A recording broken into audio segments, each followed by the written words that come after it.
कैसी समचरणीची शोभा, कैसी समचरणीची शोभा,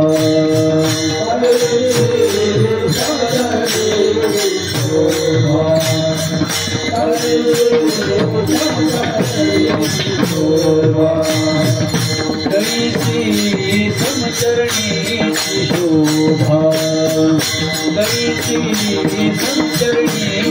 शोभा,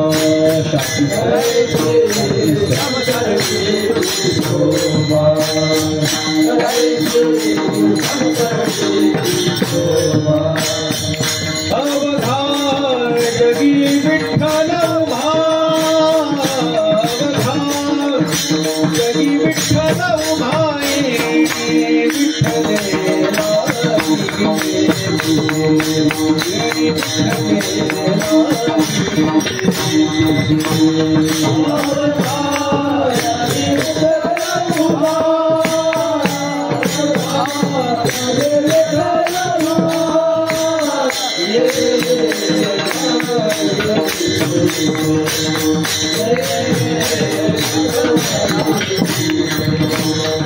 तिकडे पाहे तिकडे दिसे, तिकडे पाहे तिकडे दिसे,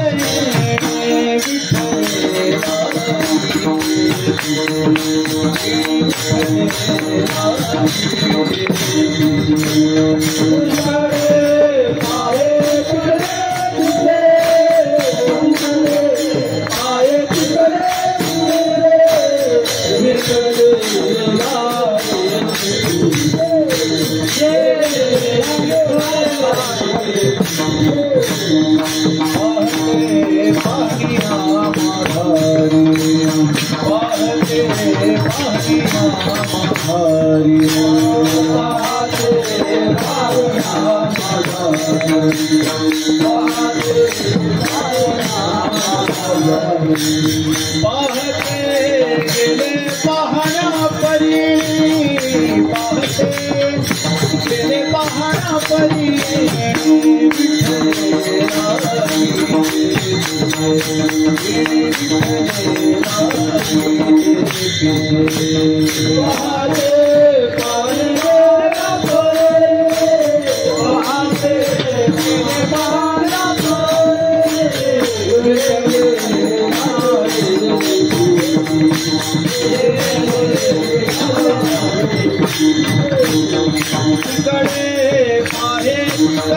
दिसे,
तिकडे पाहे तिकडे दिसे,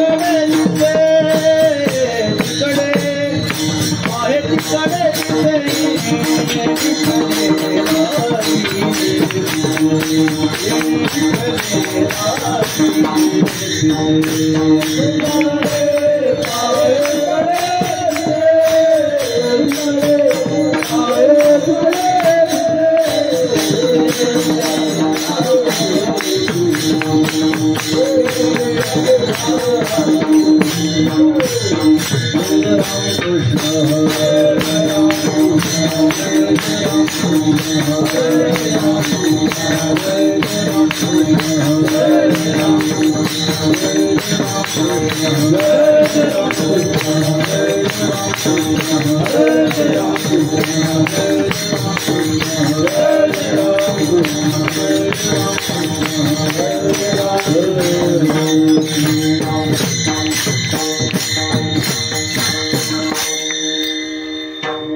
सद्गुरु श्री शरण जाय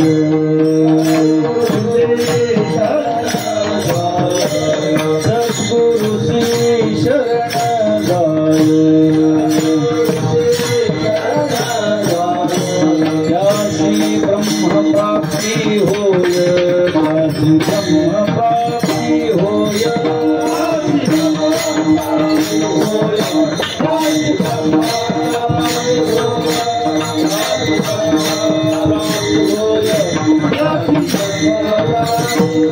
सद्गुरु श्री शरण जाय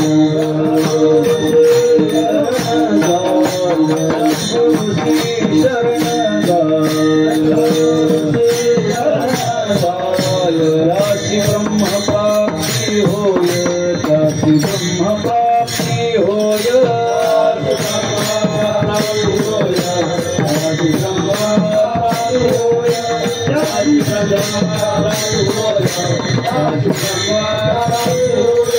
लगे आणि गौपाय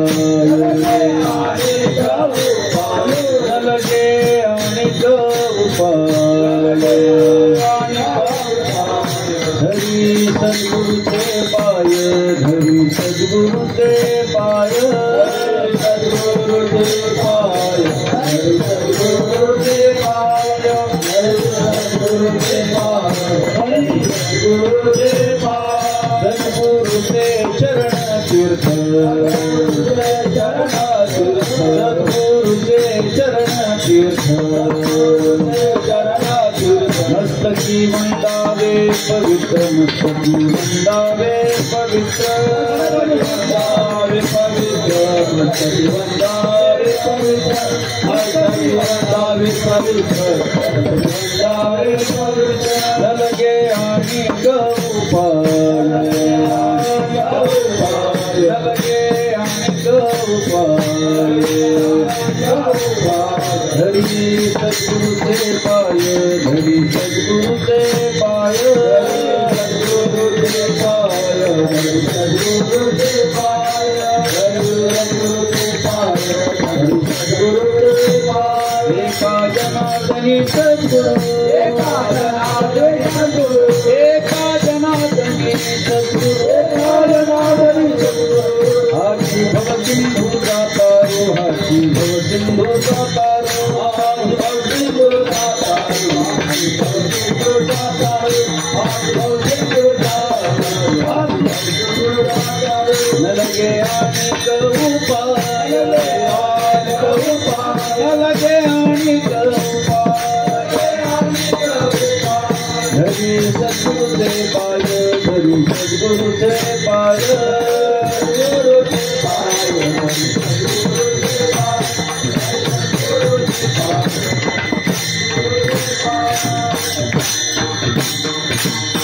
गोपाल कुमार जय जय गोपाल कुमार गोपाल कुमार गोपाल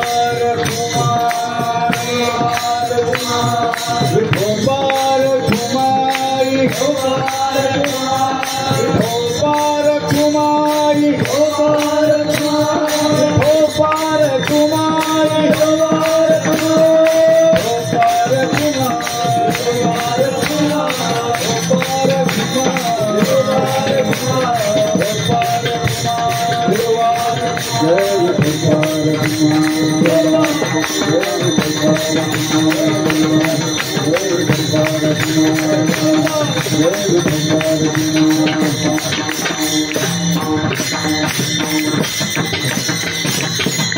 सद्गुरु श्री शरणजाय सद्गुरुसी शरण जाय त्यासी ब्रह्मप्राप्ती होय न लगे अनेक उपाय धरी सद्गुरूंचे पाय सद्गुरूंचे चरण तीर्थ मस्तकी बंधावे पवित्र न लगे अनेक उपाय धरी सद्गुरूंचे पाय एका जनार्दनी सद्गुरु हाची भवसिंधूचा तारू न लगे अनेक उपाय धरी सद्गुरूंचे पाय विठ्ठल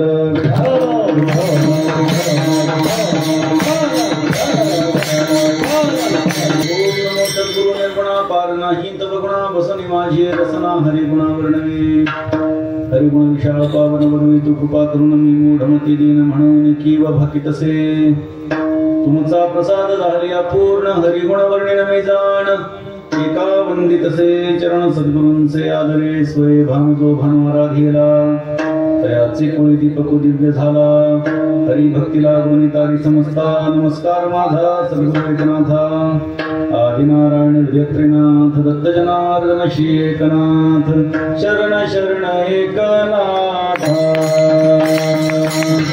शरण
शरण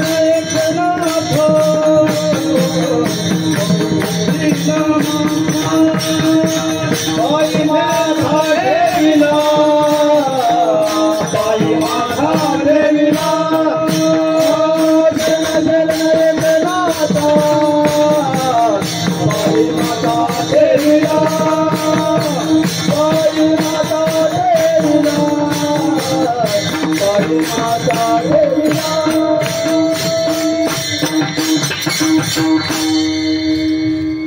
शांती ब्रह्म श्रीमंत श्री एकनाथ महाराज या अभंगामधून आपल्या सद्गुरूंचं महत्व विशद करत आहेत.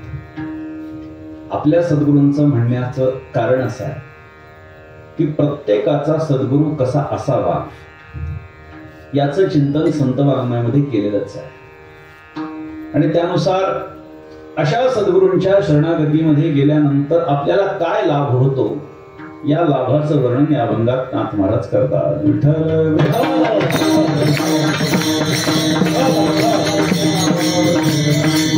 आपल्या कोथळी गावामध्ये अखंड हरिनाम सप्ताह सुरू आहे आणि तिसऱ्या दिवसाची कीर्तन सेवा आज माझ्या आहेत. वारकरी संप्रदायाची धुरा ज्यांनी आपल्या खांद्यावरती घेतलेली अशी पंचक्रोशीतली सर्व मंडळी या ठिकाणी उपस्थित आहेत आणि फड परंपरेचा एक मोठा प्रभाव आपल्या परिसरामध्ये पडलेला आहे. फड परंपरेनं वारकरी संप्रदाय हा अव्याहतपणे आहे तसा टिकून ठेवलेला आहे. त्यामुळे फड परंपरेला वंश परंपरेला वारकरी संप्रदायामध्ये अनन्यसाधारण असं महत्व आहे. देवा ही माझी निराशी ठाव तुझे पायापाशी याचा धरीन अभिमान करीन आपुले जतन या न्यायाप्रमाणे वारकरी सांप्रदायिक लोकांनी फडकरींनी जाईल तरी जाओ प्राण परी मी न सोडी चरण ऐसा विश्वास लो हरी नाम तुमचे कंठी धरी होईल ते हो साचा परी न संडो नाम वाचा या न्यायाप्रमाणे कितीही बिकट परिस्थिती आली तरी त्यामध्ये भगवन नाम सोडलेला नाही. कितीही बिकट परिस्थिती आली, कोरोना सारखी परिस्थिती आली, पण अनेक लोकांनी आपली वारी पूर्ण केलेली आहे. भानुदास महाराजांच्या भाषेमध्ये बोलायचं झालं तर, जर हे आकाशावर पडो पाय, जर हे आकाशावर पडो पाय,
भक्ती म्हणतात.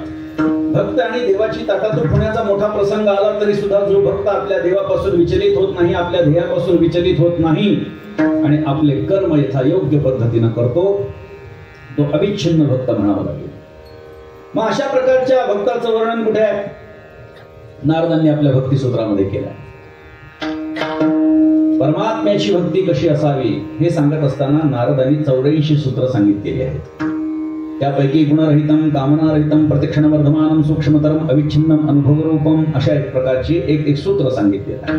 गुणरहितम, ज्या भगवंताची आपण उपासना करतो त्या भगवंताच्या गुणाकडे बघून आपण त्याची उपासना करायची नसते. गुणरहित, त्याच्याकडे कोणते गुण आहेत? ऐका, यश, श्रेय, उदाय, ज्ञान, वैराग्य, ऐश्वर्य हे 6ही गुण वसती जेथ. आणि म्हणून तो भगवंत, तो भगवंत कशामुळे आहे? कारण त्याच्याकडे 6 गुण आहेत.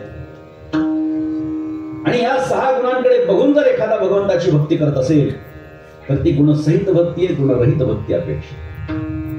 गुणरहितम, कामनारहितम, कोणतीही अपेक्षा न ठेवता आपण भक्ती करावी. प्रत्येक क्षणवर्धमानम, क्षणाक्षणाला वाढणारी भक्ती असावी, कमी कमी व्हायला नको. सूक्ष्मतरम, त्याच्यामध्ये सूक्ष्मता असावी. अविच्छिन्नम, ताटातूट होण्याचा किती जरी मोठा प्रसंग आला तरी जो भक्त आपल्या देवापासून दूर होत नाही ते अविच्छिन्न जो भक्त आहे. आणि अशा प्रकारची अविच्छिन्न भक्ती ही फड परंपरेनं टिकून ठेवलेली आहे. आणि त्यामुळे या परिसरामध्ये चांगला प्रभाव या फड परंपरेचा असल्यामुळे एक चांगली एक सशक्त ज्याला आपण म्हणतो किंवा सुदृढ असा वारकरी संप्रदाय या ठिकाणी आपल्या परिसरामध्ये पाहायला मिळतो. आणि त्यामुळे आपल्या सर्वांच्या सेवेकरता, भगवंताच्या सेवेकरता आज एकनाथ महाराजांचा सद्गुरूंची महती सांगणारा अभंग घेतलेला आहे. परमार्थ आपण सर्वजण करतो, पण परमार्थ करत असताना कोणाच्या तरी मार्गदर्शनाची अत्यंत गरज असते. परमार्थ हा आपल्या मनानं करायचा नसतो. जसं योग साधनेच्या संबंधानं सांगत असताना योग साधना ही गुरुच्या मार्गदर्शनाने करावी लागते. श्वासामध्ये थोडासा बदल झाला, फरक झाला तर तिथे काहीतरी गडबड होण्याची शक्यता. मंत्र म्हणत असताना तो मंत्र आपण सद्गुरूंच्या मुखातून घेणं अपेक्षित आहे. नाहीतर मंत्र चळे थोडा, तो धडची होय वेडा. मंत्र थोडा जरी चुकला तरी माणूस वेडा होण्याची शक्यता आहे. म्हणून कोणतीही क्रिया परमार्थातली ही मार्गदर्शकाशिवाय करायची नसते. जेव्हा परमार्थामध्ये आपण नवीन असतो, व्यवहारामध्ये सुद्धा बघा, एखादा माणूस नवीनच नोकरीला लागलेला असतो. जो अनुभवी त्या क्षेत्रातला असतो तो अनुभवी माणूस त्या नवीन माणसाला शिकवत असतो. हे असं करायचं असतं, तसं करायचं असतं.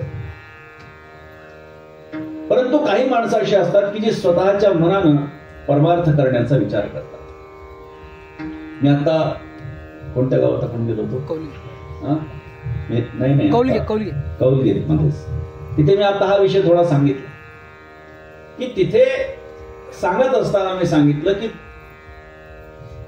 भगवंताची भक्ती ही आपण आपल्या मनाने करायची नसते. मला असं वाटतं म्हणून मी करायची आणि मी जशी करतो तीच भक्ती, असं होऊ शकत नाही. भक्तीची काही लक्षणं सांगितलेली आहेत. स्वतःच्या मनानं परमार्थ करायचा नाही. त्यामुळे संत महात्म्याने असं कुठेही सांगितलेलं नाहीये की आमच्या नंतर आमच्या ग्रंथांना तुम्ही गुरु माना, असं कुठे सांगितलंय. निळोबाराय हे शेवटचे संत आहेत. निळोबारायांनी सांगितलं नाही. जसं गुरु गोविंद सिंहांनी शीख पंथामध्ये असं सांगितलं की मी 10वा गुरु आहे, आता माझ्या नंतर कोणीही मानवी गुरु नाहीये, आता गुरु ग्रंथ साहिब हा आपला गुरु आहे. तसं वारकरी संप्रदायामध्ये निळोबारायांना आपण शेवटचे संत मानतो. त्यांच्या नंतर कोणालाही वारकरी सांप्रदायिक संत मानत नाही. तो महापुरुष असेल, महात्मा असेल, साधू असेल, आणखी काही नाव, पण संत ही उपाधी जर का कोणाला असेल शेवटची तर ती निळोबारायांना. आणि त्यामुळे निळोबारायांनी असं कुठे म्हटलेलं नाही किंवा आधीच्या संतांनी असं कुठं म्हटलेलं नाही की आता इथून पुढे ग्रंथ हे तुमचे गुरु असतील, नाही म्हटलेलं आपल्या वारकरी परंपरेमध्ये. त्यामुळे ग्रंथांना गुरु मानणं ही महत् चूक आहे. म्हणून मानवी गुरु हा जीवनामध्ये असला पाहिजे. कशामुळे? स्वतःच्या मनानं करणारा जो माणूस जो परमार्थ करतो तो परमार्थ समुद्राचं पाणी पिल्यासारखं आहे. समुद्राचं पाणी खारट लागतं, परंतु तेच पाणी जेव्हा मेघांच्या द्वारा आपल्यापर्यंत येतं तेव्हा गोड होतं. स्वतःच्या मनानं परमार्थ करणं म्हणजे समुद्राचं पाणी पिणं, खारट लागणार आहे. पण तेच पाणी जेव्हा मेघाच्या द्वारे अर्थात गुरुच्या माध्यमातून ते ज्ञान प्राप्त होईल तेव्हा ते आपल्यासाठी योग्य असणार आहे. म्हणून गुरुची गरज आयुष्यामध्ये. गुरु कोण आहे? जो लघुला गुरु करतो तो गुरु आहे. एखाद्या छोट्या व्यक्तीला जो मोठ्या पदावरती नेऊन ठेवतो त्याला गुरु म्हणतात. संत महात्म्यांच्या जीवनामध्ये अनेक उदाहरण आहेत. एकनाथ महाराजांच्या जीवनातलं उदाहरण बघा. गावबांचा प्रसंग आहे. एकनाथ महाराजांनी भावार्थ रामायण लिहायला घेतलं आणि नाथ महाराजांच्याकडे काही वर्षांपूर्वी गावबा नावाचा एक मुलगा आला. कशामुळे आला? त्याला पुरणपोळी खायची सवय. पुरणपोळी शिवाय दुसरं काही त्याला आवडायचं नाही. म्हणून काही ठिकाणी त्याला पुरणपोळ्या असं सुद्धा नाव आहे, पण आमच्या परंपरेमध्ये त्याला गावबा असं त्यांचं नामविधान आहे. घरामध्ये 18-20 दारिद्र्य, घरामध्ये खायला अन्न नाही आणि रोज पुरणपोळी मागायचा. पुरणपोळी नुसतं म्हणायचा पुरणपोळी, त्याला दुसरं काही बोलता येत नव्हतं. पुरणपोळी आवडायची, कुठेतरी खाण्यात आली आणि ती आवडू लागली म्हणून पुरणपोळी. बस.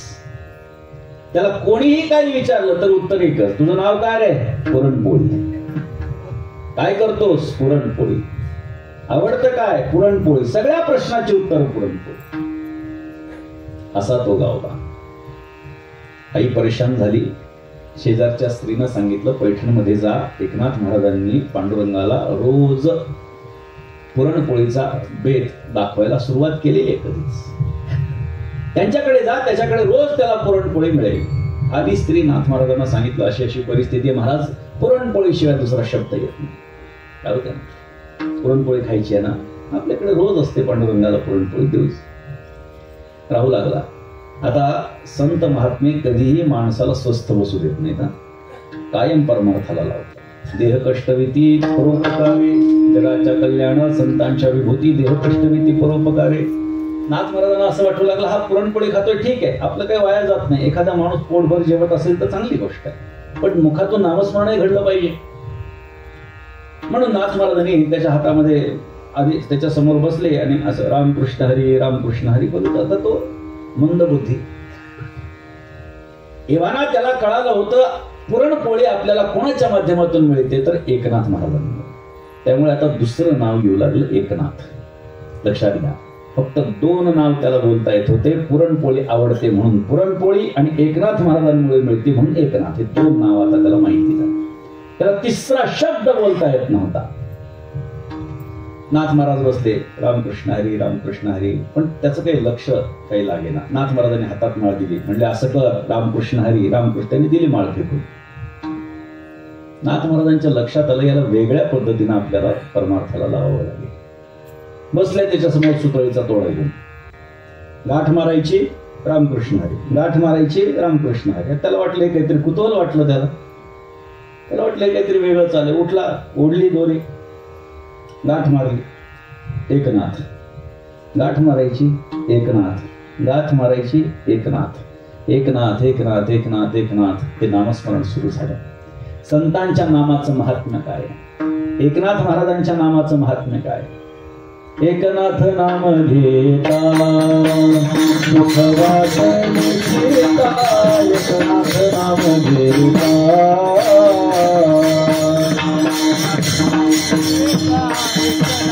वाटणे देता, एकनाथ नाम घेता. आनंद गोपाळ गाता धनी पुरे गाता, आनंद गोपाळ गाता धनी पुरे गाता, आनंद गोपाळ गाता धनी पुरे गाता, आनंद गोपाळ गाता धनी पुरे गाता. आरती एकनाथा महाराजा समर्था, आरती एकनाथा, आरती एकनाथा महाराजा समर्था, आरती एकनाथा. एकनाथ नाम घेता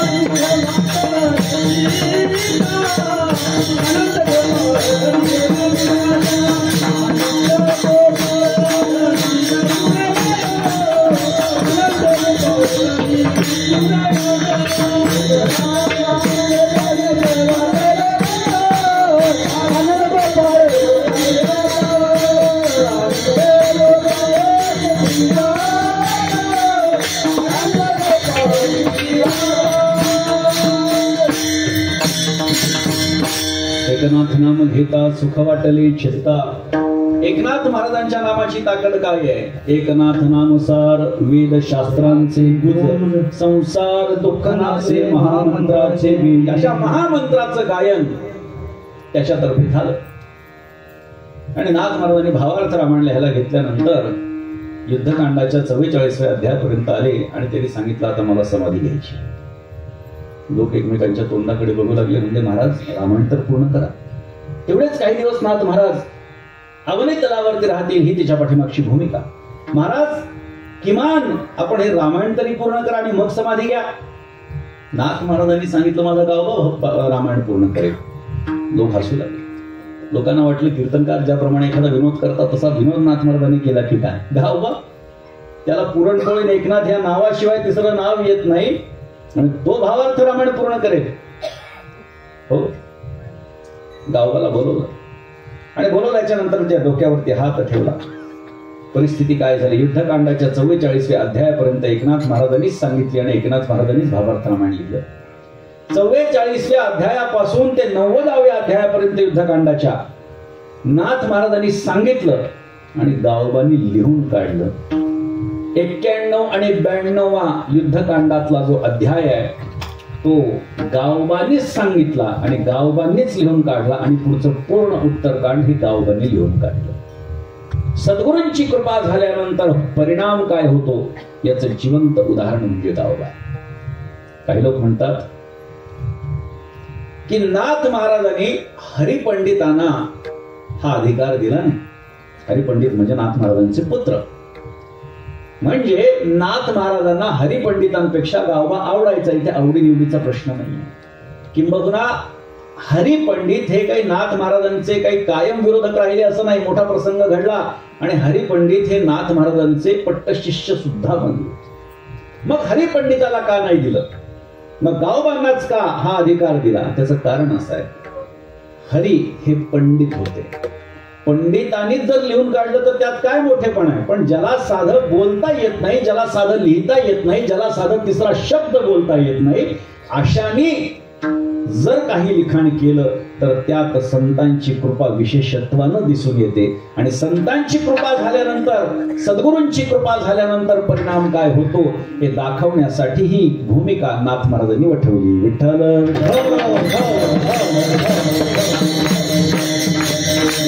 त्यामुळे जीवनामध्ये माणसाच्या सद्गुरूची अत्यंत गरज आहे, निकड आहे, पण आपण त्याच्याकडे दुर्लक्ष करतो. पण लक्षात घ्या, मोठमोठ्या लोकांनी सद्गुरूंच्या शरणागतीमध्ये जाणं पसंत केलं. मोठमोठी लोक सद्गुरूंच्या शरणागतीमध्ये गेली. पण परमार्थामध्ये 10-20 अभंग पाठ असणारा, थोडंफार गायन करता येणारा, थोडंफार बोलता येणारा असा गायक, वादक, कलाकार, गुणीजन, कीर्तनकार, प्रवचनकार, व्याख्याता यांना असं वाटतं की मी आणि कोणाला शरण जायचं, माझ्या दृष्टीनं तर कोणी पात्र नाही. म्हणजे स्वतः इतरांपेक्षा थोर आहोत हा एक वेगळाच विचार घेऊन काही माणसं जगत असतात. पण परमार्थ करताना सद्गुरूंच्या शरणागतीची अत्यंत निकड आहे, आवश्यकता आहे. आणि म्हणून सगळेच संत बघा सद्गुरूंना शरण गेलेले आहेत. तुमच्या आमच्या सारख्या सामान्य बुद्धिधारक माणसांनी एवढा भाव खावा, पण ज्या संत महात्म्यांचा अधिकार एवढा मोठा आहे त्या संत महात्म्यांनी सद्गुरूंची शरणागती पत्करावी. याच्यात आपण लक्षात घ्यावं की सद्गुरूंच्या शरणागतीचं महत्व काय. म्हणून मी नेहमी सांगतो की जीवनभर परमार्थ करणारा माणूस जर सद्गुरूंच्या शरणागतीमध्ये जात नसेल तर त्याचा परमार्थ शून्य आहे. सगळ्या संतांचं उदाहरण बघा. निळोबारायांचा विचार करा. निळोबाराय सद्गुरूंच्या शरणागतीमध्ये गेले. तुकोबारायांच्या वैकुंठ गमनाच्या नंतर निळोबारायांचा अवतार आहे. निळोबाराय के तुकोबारायांच्या कालखंडातले नाही आहेत. तुकोबारायांचं सदेह वैकुंठ गमन झाल्यानंतर निळोबारायांचा जन्म आहे, त्यांचा अवतार आहे. आणि या परिस्थितीमध्ये निळोबारायांनी विचार केला की तुकोबारायांनी मला अनुग्रहित करावं. बसले अनुष्ठानाला. किती दिवस? 42 दिवस अनुष्ठान केलं. देव प्रकट झाला. अनुष्ठान तर तुकोबारायांनी सुद्धा केलं होतं इंद्रायणीमध्ये जेव्हा त्यांच्या वह्या बुडवल्या होत्या.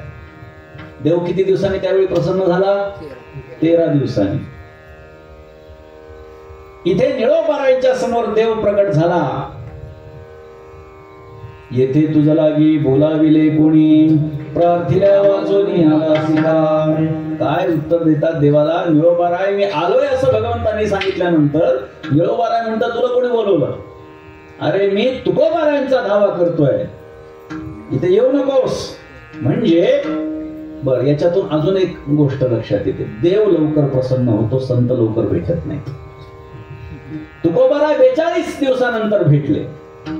तुकोबारायांना देव 13 दिवसांनी भेटला. काही जण म्हणते तुकोबारायांचा अधिकार निळोबारायांपेक्षा श्रेष्ठ होता. पण 41व्या दिवशी जरी देव भेटत असेल तरी संतांपेक्षा देव लवकर भेटू शकतो. पण संत भेटणं अवघड हे सिद्ध होतं की नाही? त्यांना 5व्या दिवशी भेटला असेल, 15व्या दिवशी, 20व्या किंवा 30व्या किंवा 41व्या दिवशी भेटला असेल. तुकोबाराय भेटण्याच्या एक क्षण जरी आधी तो भेटला तरी सुद्धा तो स्वस्त आहे आणि संत अवघड आहेत. लक्षात. देवाची भेट सहज शक्य आहे, पण संतांची सद्गुरूंची भेट अवघड आहे. बहु अवघड आहे संत भेटी. संतांची भेट ही बहु अवघड आहे. आणि मग तुकोबारायांनी प्रगट होऊन निळोबारायांना अनुग्रहित केलं. काय गरज आहे निळोबारायांना? त्यांच्या जर अभंग गवळणी बघितल्या, त्यांचे जर आपण अभंग बघितले, अतिशय उच्च अवस्थेतले त्यांचे सगळे भाव आहेत. काय गरज होती त्यांना? एवढंच सगळं जर येत होतं तर तुकोबारायांच्या शरणागतीची गरज काय? पण तुकोबारायांच्या शरणागतीमध्ये जाणं म्हणजे सद्गुरूंच्या शरणागतीमध्ये जाणं हे प्रत्येक पारमार्थिकाचं लक्षण आहे, कर्तव्य आहे. आणि म्हणून निळोबाराय शरण गेले. तुकोबारायांचं बघा ना उदाहरण. तुकोबारायांना तर प्रत्यक्ष सद्गुरूंची सेवा घडली नाही. ते स्वतः सांगतात परी नाही घडली. रोज म्हणतो परी नाही घडली सेवा. सत्यगुरुराय कृपा मज केली, परी नाही घडली सेवा. काही सापडले वाटे जाता गंगा स्नाना, मस्तकी तो जाणा ठेवेला कर. भोजना मागती तू कपा उशीर पडला विसर स्वप्ना माझी. काय कळे उपदला अंतराय म्हणून या काय त्वरा झाली. राघव चैतन्य केशव चैतन्य सांगितलेली गुण मालिकेची. बाबाजी आपुले सांगितलेले नाम मंत्र दिला रामकृष्ण हरी. माघ शुद्ध रश्मी पाहुनी गुरुवार तिला अंगीकार तुका म्हणे. म्हणजे माघ शुद्ध दशमीच्या दिवशी बाबाजी चैतन्यांनी तुकोबारायांना अनुग्रहित केलं. तुकोबारायची अवस्था साधी होती का? तुकोबाराय हे संत होते. त्यांना कोणाच्या शरणागतीमध्ये जाण्याची गरज आहे का? अहो, ज्यांच्या कीर्तनामध्ये स्वतः छत्रपती शिवाजी महाराज येऊन खाली बसायचे, त्या तुकोबारायांचा अधिकार कमी असेल? आपल्या कीर्तनामध्ये एखादा साधा आमदार किंवा खासदार येऊन बसला तर कीर्तनकार थुकतो, आपल्या कीर्तनात खाली बसले. पण तो तुम्हाला किंमत देत नाही. तो समाज आहे म्हणून तो आलेला असतो. तो कीर्तनकारासाठी आलेला नसतो. कीर्तनकाराचा गैरसमज असतो की हा माझ्यासाठी आला. समाज आहे ना, त्या समाजाला दाखवायचं की मी कीर्तनात येऊन बसतो. त्यामुळे ही मंडळी येत असतात. यांना काही कीर्तनकारांबद्दल श्रद्धा नसतं. स्पष्ट बोलतो मी. तुकाराम महाराजांचा अधिकार एवढा मोठा होता. साधा माणूस जर आपल्या कीर्तनात येऊन बसला तर त्याला असं वाटतं मी कशाला कोणाच्या शरणागतीमध्ये जाऊ, माझ्या पायापाशी तर एवढी मोठी लोक बसतात. तुकोबारायांच्या पायापाशी शिवाजी महाराज बसत असले तरी सुद्धा अंतःकरणामध्ये भावना की सद्गुरू भेटले पाहिजे, त्यांचा अनुग्रह प्राप्त झाला पाहिजे. गरज आहे का तुकोबारायांना? त्यांचे अभंग बघा, काही गरज नाही त्यांना सद्गुरूंच्या प्राप्तीची. त्यांच्याकडे एवढं ज्ञान आहे की त्यांनी गुरु नसता केला तरी चाललं असतं. स्वप्नात का होईना तुकोबारायांना सद्गुरूंनी अनुग्रहित केलं. तुकोबारायांना गरज नाही, निळोबारायांना गरज नाही सद्गुरूंची, तरी देखील सद्गुरूंची शरणागती पत्करली. अजून मागे चालले. एकनाथ महाराजांचं उदाहरण बघा.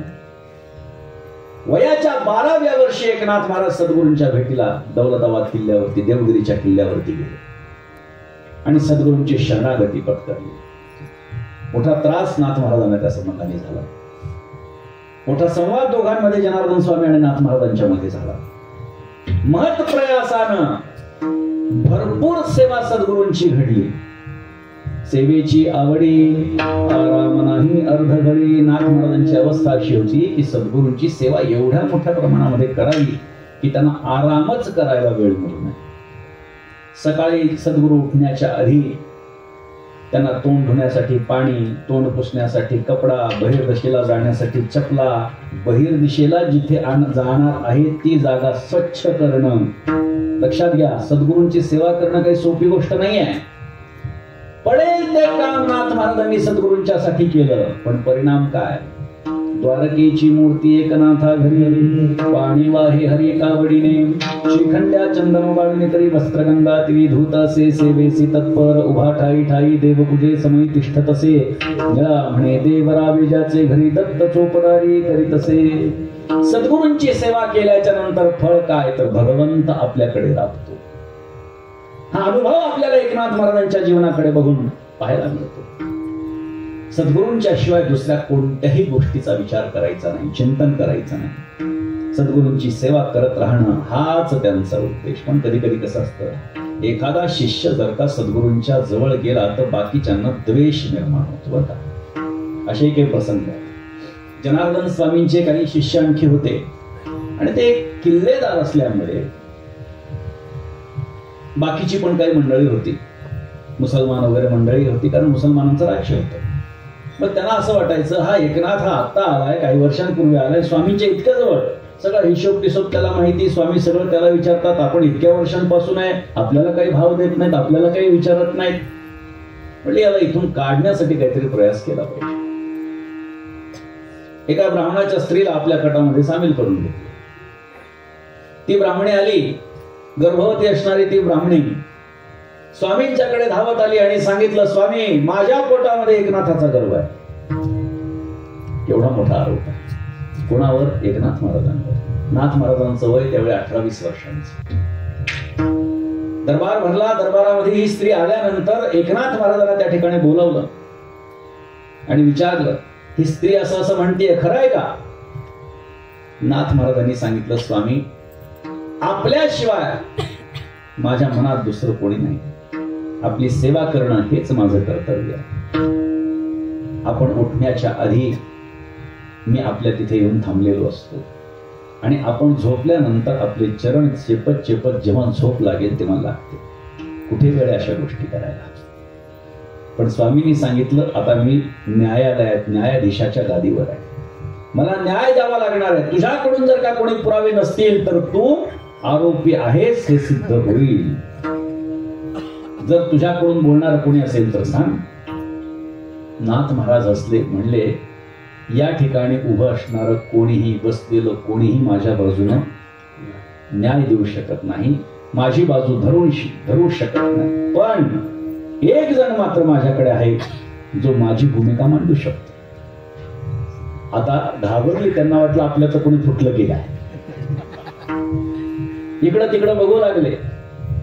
नाथ महाराजांनी सांगितलं, माझ्या बाजूने जर का साक्ष कोणी देणार असेल तर ह्या स्त्रीच्या पोटातला गर्भ साक्ष. बाकीचे हसू लागले, म्हणजे पोटातला गर्भ आणि साक्ष. नाथ महाराजांनी सांगितलं, हो. कृपा कटाक्षे निहाळले आपुले पदी बैसविली. त्या स्त्रीच्या पोटाकडे कृपेनं बघितलं आणि नाथ महाराजांनी त्या गर्भाला विचारलं, सांग तुझा बाप कोण आहे. तेव्हा त्यांनी एका मुसलमानाचं नाव घेतलं. गंमत बघा. आता नाथ महाराजांनी, आता तो दृष्टांत संपला, आता मला पुढे बोलायचंय. नाथ महाराजांनी कृपा कटाक्षाने त्या गर्भाकडे बघितलं. संतांनी प्रत्यक्ष न पाहता कृपा केली तर माणसाची अवस्था काय होते लक्षात घ्या. तो मुलगा जेव्हा जन्माला आला, मोठा होऊन तो लतीफ मुसलमान नावाचा संत झाला. कबीर मोमीन लतीफ सेना विष्णुदास ज्या लतीफ मुसलमानाबद्दल सांगितलं, तो लतीफ मुसलमान म्हणजे हा की ज्या स्त्रीनं आरोपित केलंय बघा, संतान व संतांशी संबंध असण्याचा आरोप केला तर ते बालक संत झाले. संतांनी कृपा दृष्टीनं बघितलं तर ते बालक संत झालं. काय संतांचा महिमा असेल. अशा पद्धतीनं नाथ महाराजांना सद्गुरूंच्या सेवेमध्ये असताना भरपूर त्रास सहन करावा लागला, तरी सुद्धा सद्गुरूंची सेवा नाथ महाराजांनी सोडली नाही, सतत करत राहिले. काय गरज होती नाथ महाराजांना सद्गुरूंची सेवा करण्याची. ते प्रत्यक्ष महाविष्णूचे अवतार आहे. प्रत्यक्ष परब्रह्म भानुदासाचे कुळी, परब्रह्म भानुदासाचे कुळी,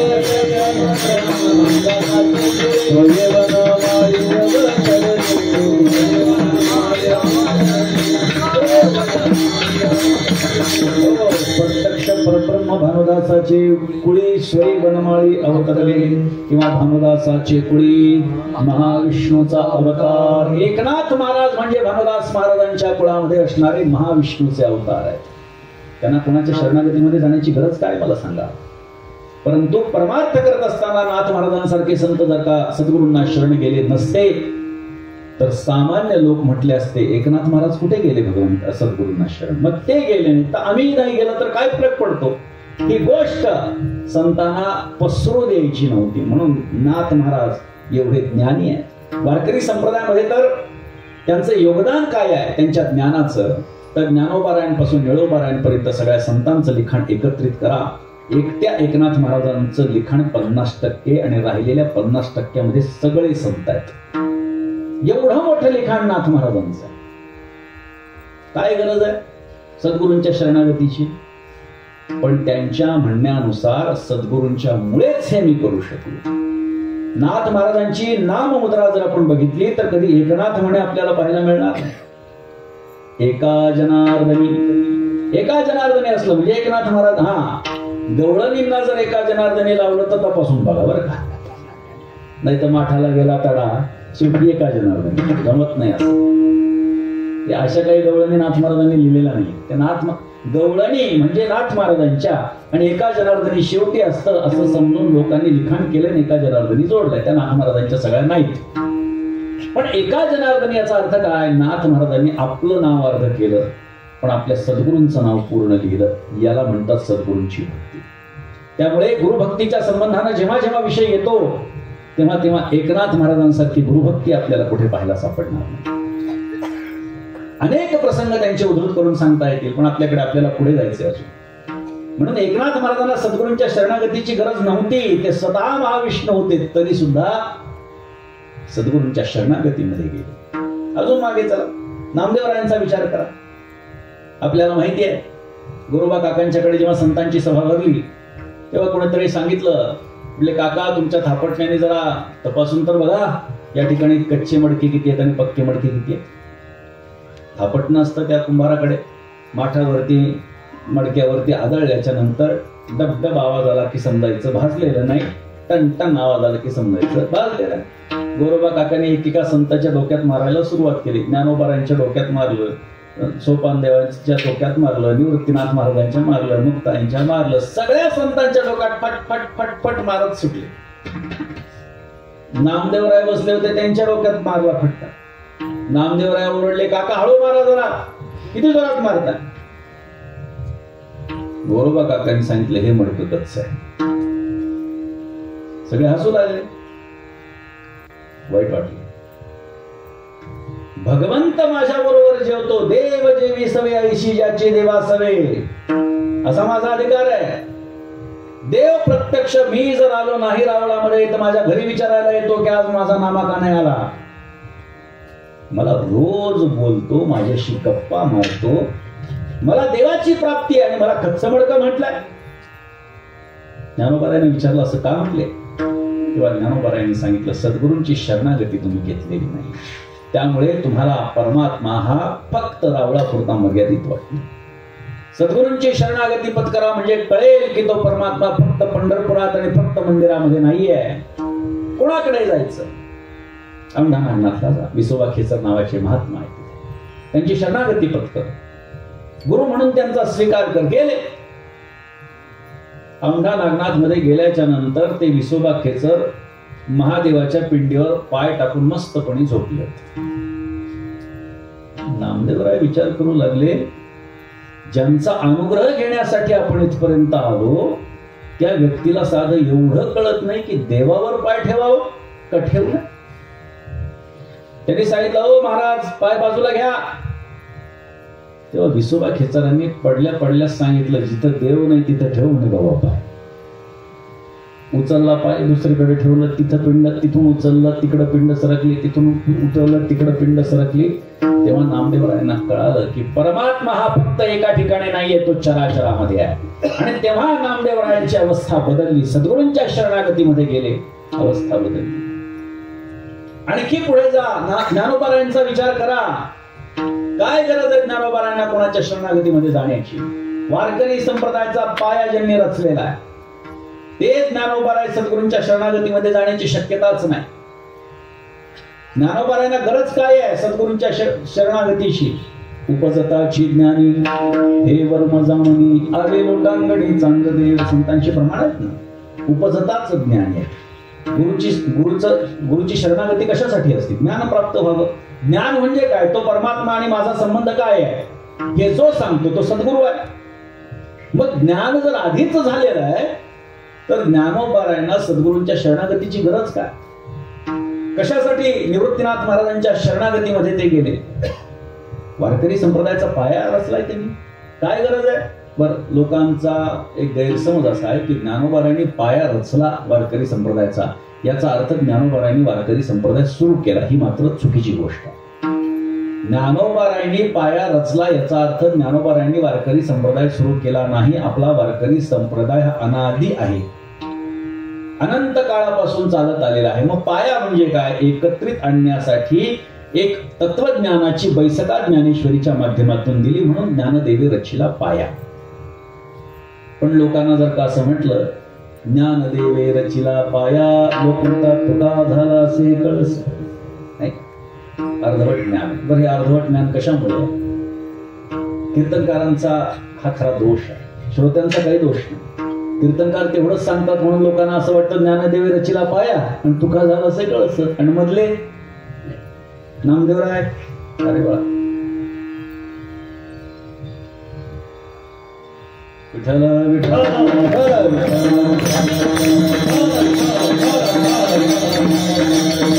नामदेवरायांनी नाथ महाराजांनी काही कार्य केलं की नाही? कीर्तनकारांचा दोष आहे. संत कृपा झाली इमारत फळाली, ज्ञानदेवी रचिला पाया उभारिले देवालया. नामातयाचा किंकर तिने केला हा विस्तार, जनार्दन एकनाथ खांब दिला भागवत. तुका झाला से कळस भजन करा सावकाश, वहिनी म्हणे फडकती ध्वजा निरूपण केले ओजा. हा पूर्ण भंग आहे. पण लोकांना अर्धवट ज्ञान कीर्तनकार देतात. त्यामुळे आणि लोकांचं एक बरं आहे, जे ऐकलं तेवढंच सत्य मानायचं.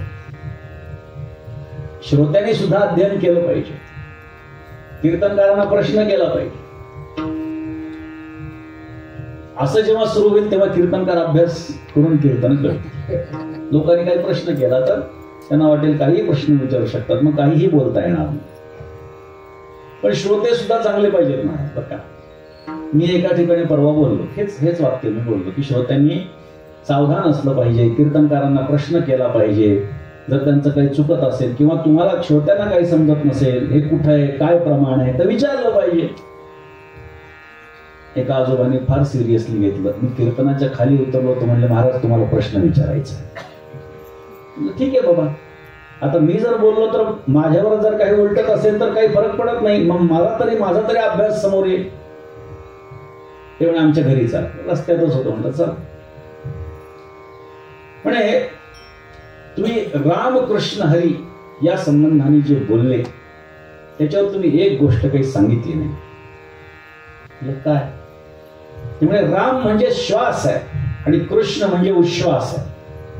म्हणजे हे कोणी सांगितले म्हणतो तुम्हाला असं?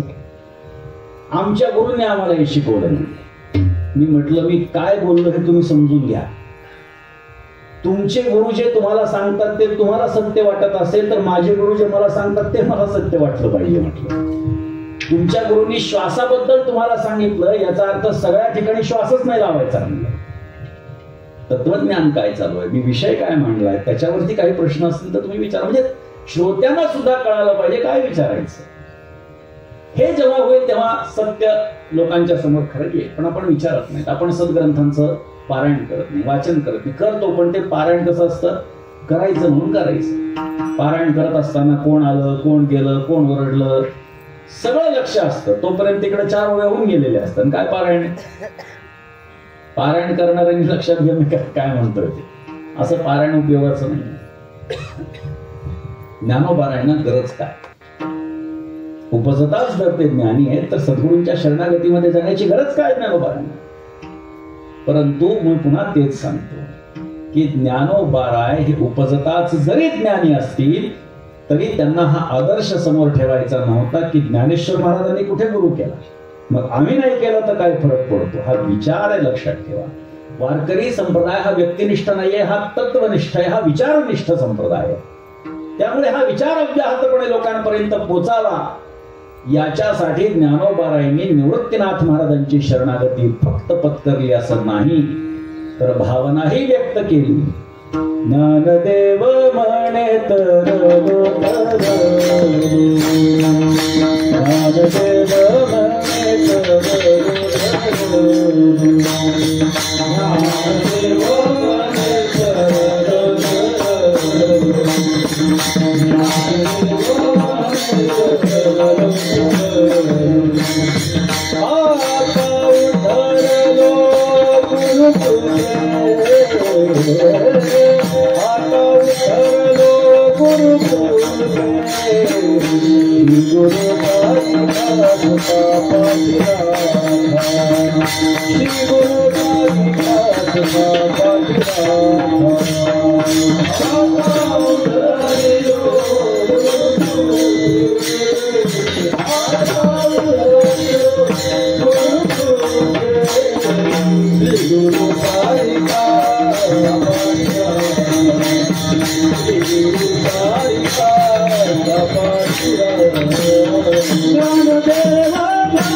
ज्ञानदेव म्हणे तरलो तरलो आता उद्धरलो गुरुकृपे म्हणायची काय गरज आहे ज्ञानोबारायांना?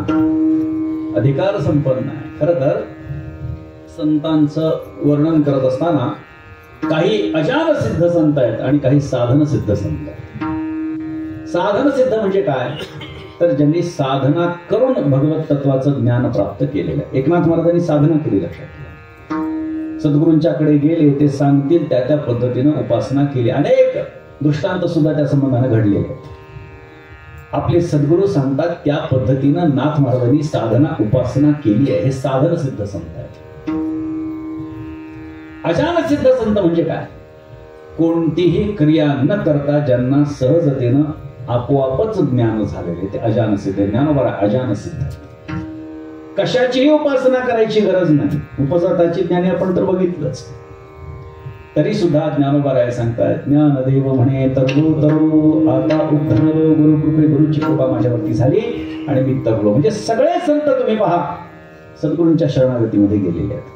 त्यामुळे येथे माझा काय कोण तो विचार, कोण आहे आपण, कोण आहे आपण. काही लोक जेव्हा देव नाही म्हणतात तेव्हा गंमत वाटते. देवाला नाही म्हणतात. बरं देव कसा आहे, केवढा आहे, कोण आहे?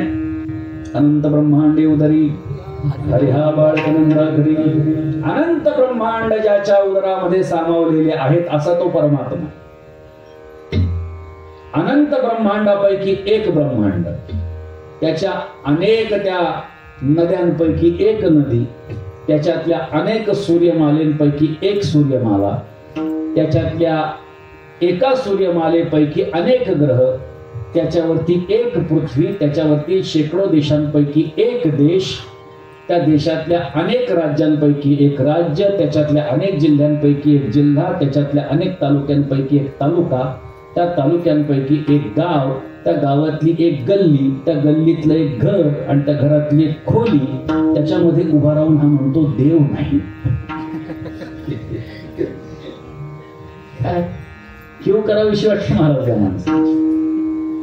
अरे जेणे हा जीव दिला दान तयाचे करी चिंतन, जगत जीवन नारायण गायन गुण तयाचे. त्याचं गुणगान आपण केलं पाहिजे, कारण त्याने आपल्यावरती कृपा केलेली आहे. आपल्याला हा देह प्राप्त करून दिलाय नरदेह, ही त्यांनी आपल्यावर केलेली कृपा आहे. अहो नरदेह जाऊ द्या, कोणताही देह आपल्याला देऊ द्या, भगवंताची आपल्यावरती कृपा हे लक्षात ठेवलं पाहिजे. परंतु देवाचा विश्वासघात केला लोकांनी. नाथ महाराजांनी सांगितलं भागवतामध्ये की देवाचा विश्वासघात लोकांनी केला आणि ज्याने बदवलं त्यालाच नाकारू लागलं. बरेच प्रमाणात त्याच्या संबंधाने आपल्याला सांगतात. देवच नाही. एक जण आमचे टीव्हीवरती फार वर्ष झाले, त्याला 15-20 वर्ष झाले असतील, टीव्हीवरच्या एका मोठ्या न्यूज चॅनलवर एक डिबेट होती. त्याच्यात आम्ही होतो. देव आहे का नाही हा विषय 1-2 वेळा दृष्टांत कुठेतरी सांगितलं. आता देव आहे म्हणणारे आम्ही जसे होतो तसे देव नाही म्हणणारे काही लोक होते. मग त्याच्यामध्ये ते अंधश्रद्धा निर्मूलन, अमुक तमुक असे बरेच त्या विचाराचे तत्सम असे काही लोक होते. मग आम्ही देव कसा आहे हे सांगण्याचा प्रयत्न केला. मग एकेकाला त्या अँकरने विचारलं तुमच्या मते देव आहे का नाही वगैरे वगैरे. एकाने सांगितलं माहित द्यायचं बोला. त्यांनी सांगितलं आधी खूप देव मानायचो, खूप मानायचो. माझ्या घरातल्या सगळ्या भिंतीवर देव, बरं का, हे त्याची वाक्य आहेत, लक्षात ठेव. मी जे बोलतो तेच सांगतो. युट्यूबला कदाचित ते डिबेट असेल सुद्धा. माझ्या घरातल्या भिंतीवर सगळीकडेच देव होते म्हटले. पण एक घटना माझ्या जीवनात अशी घडली की तेव्हापासून मी देव मानणं बंद करून टाकलं. आता आम्ही सुद्धा गंभीरपणे ऐकू लागलो. म्हणजे आमच्या मनामध्ये हा विचार आला की हे कुठेतरी कुटुंबासहित देवदर्शनाला गेले असतील, वापस येताना ऍक्सिडेंट झाला असेल आणि त्या अपघातामध्ये घरची सगळी माणसं मेली असतील, हा शिल्लक राहिला असेल, तर अशा वेळी अशी मानसिकता होणं साहजिक आहे.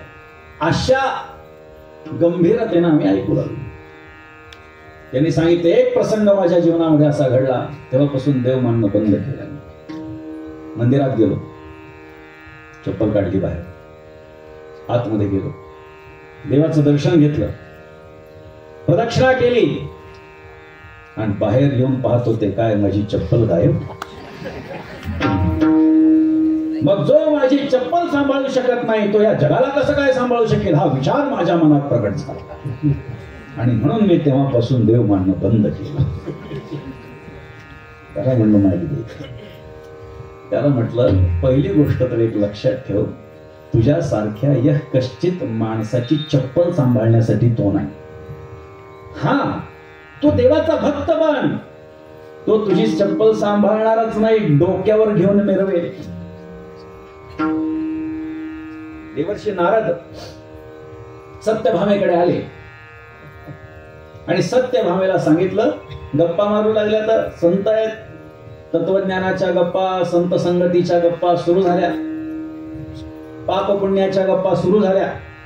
आणि सत्यभामेनं सांगितलं, नारदांना विचारलं, म्हणजे नारद आम्हाला एक प्रश्न असा विचारायचा आहे की भगवान श्रीकृष्णच मला पुढच्या जन्मात पती म्हणून मिळावेत, याच्यासाठी मी काय करू?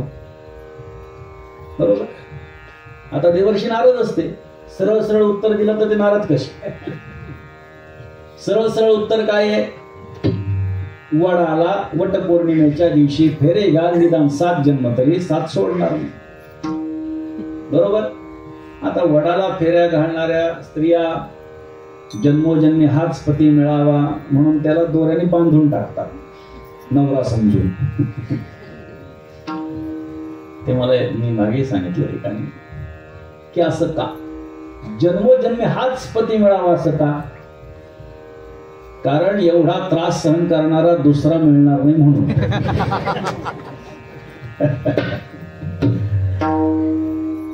नारदांनी सांगितलं, जी गोष्ट आपल्याला पुढच्या जन्मात मिळवायची आहे त्या गोष्टीचं या जन्मात दान करावं लागतं. म्हणजे कृष्णाला नवरा म्हणून मिळवायचं ना, हो, मग कृष्णाला दान करून टाक म्हणजे भगवंताला दान द्यायचं. बरं, घेणार कोण म्हणले भगवंताला? नारदांनी सांगितलं, मी आहे ना, देऊन टाक मला. नक्की? हो, हे हातात पाणी झालं. खऱ्या अर्थाने कृष्णार्पण, कृष्णच अर्पण झाला आता. तर नारद आले, आयटीत आले, वीणा चिपळ्या घेऊन आयटीत सगळ्यात प्रवेश केला. आता आसनावरती, सिंहासनावरती भगवान श्रीकृष्ण बसलेले. द्वारकेचे राजे उठले, पाय पडले, म्हणले देवा बसा, पाद्यपूजा करायची. नारदांनी सांगितले इथं नाही बसणार म्हणजे. मग मला तिथं बसायचं. तिथं म्हणजे तुझ्या सिंहासनावर. देव म्हणू लागला, सिंहासनावरती बसण्याचा हक्क राजाला आहे, मी अभिषिक्त राजा आहे, त्यामुळे त्याच्यावरती तुम्हाला मला बसवता येणार नाही. मी त्याच्यापेक्षा उच्च आसन करतो तुमच्यासाठी, पण सिंहासनावर तुम्हाला बसता येणार. नारदांनी सांगितलं अजिबात नाही, बसणार तर सिंहासनावर बसणार, नाही तो उभा राहणार नाही. काढून बसते. ते म्हणजे असं कशासाठी? नारदांनी सांगितलं तू राजा आहे म्हणून सिंहासनावर बसतो, बरोबर आहे, हो, आणि राजाचा जर मालक असेल तर काय म्हटले? हा म्हणे तो बसू शकतो. मग म्हटले मी तुझा मालक आहे. कशावरून? सांगितलं तुझ्या बायकोने मला दान केलं. भगवंताच्या लक्षात आलं, अरे वा वा, या या म्हटले, मला बसवलं सिंहासनावर.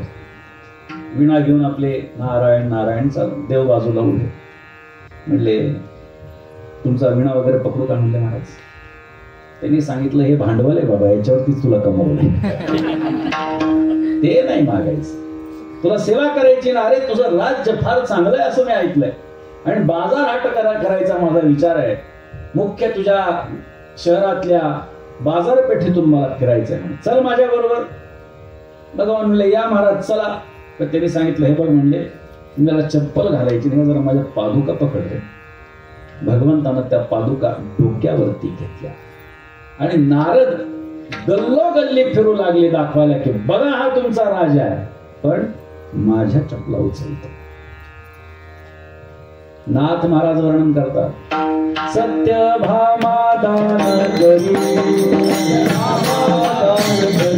हुजूर नाही अंगीकारी,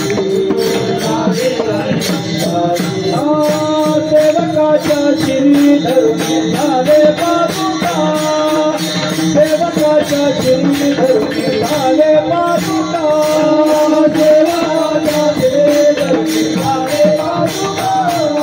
सेवकाच्या शिरी धरून झाले पादुका. सत्यभामादान करी हुजूर नाही अंगीकारी, सेवकाच्या शिरी धरून चाले पादुका. सत्यभामेनं दान केलंय, पण नारदाच्या पादुका डोक्यावर घेतो. तुझ्यासारख्या कफल्लक माणसाच्या पादुका चपला सांभाळायला तो नाही. मला सांगायचंय काय, भगवंत आहे पण तो शोधावा लागतो. मंथुनी नवनीता नवनीत, दुधामध्ये नवनीत आहे पण ते तसं दिसत नाही, प्रक्रिया करावी लागते तेव्हा दिसतं. तसं परमात्मा चराचरामध्ये पण काही प्रक्रिया करावी लागते तर तो जाणवतो, तर तो दिसतो.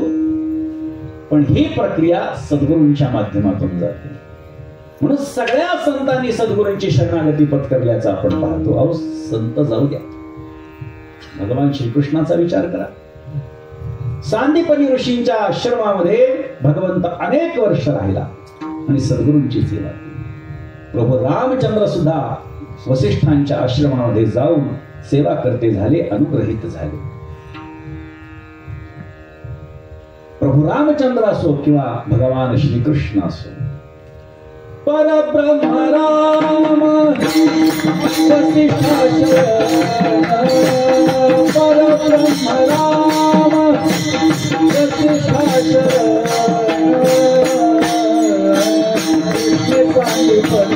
गुरु तेरा गुरु तेरा, परब्रह्म राम वसिष्ठा शरण, परब्रह्म राम वसिष्ठा शरण, गुरु तेरा गुरु तेरा,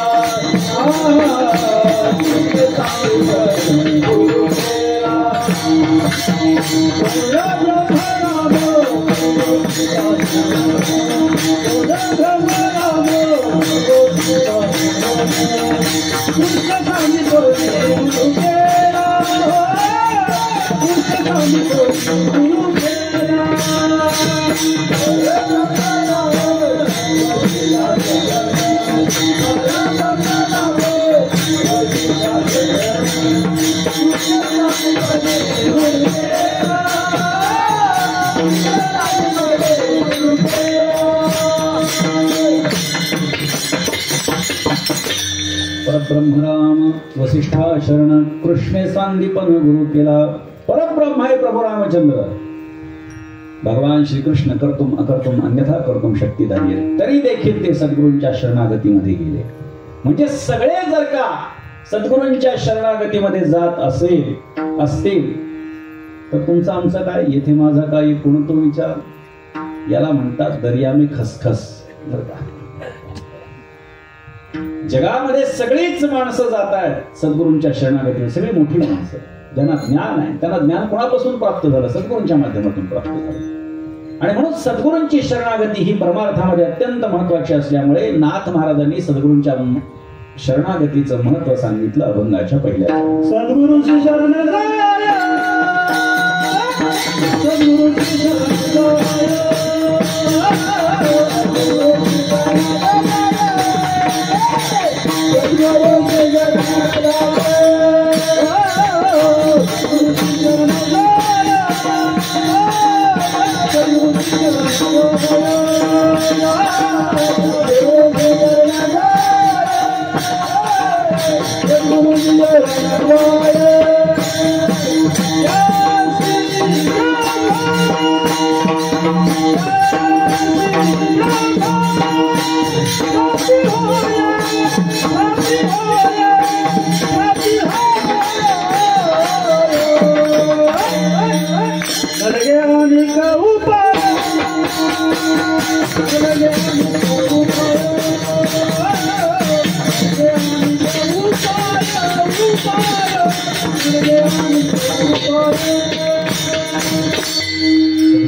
शरण जाय त्याचे ब्रह्मप्राप्ती होय.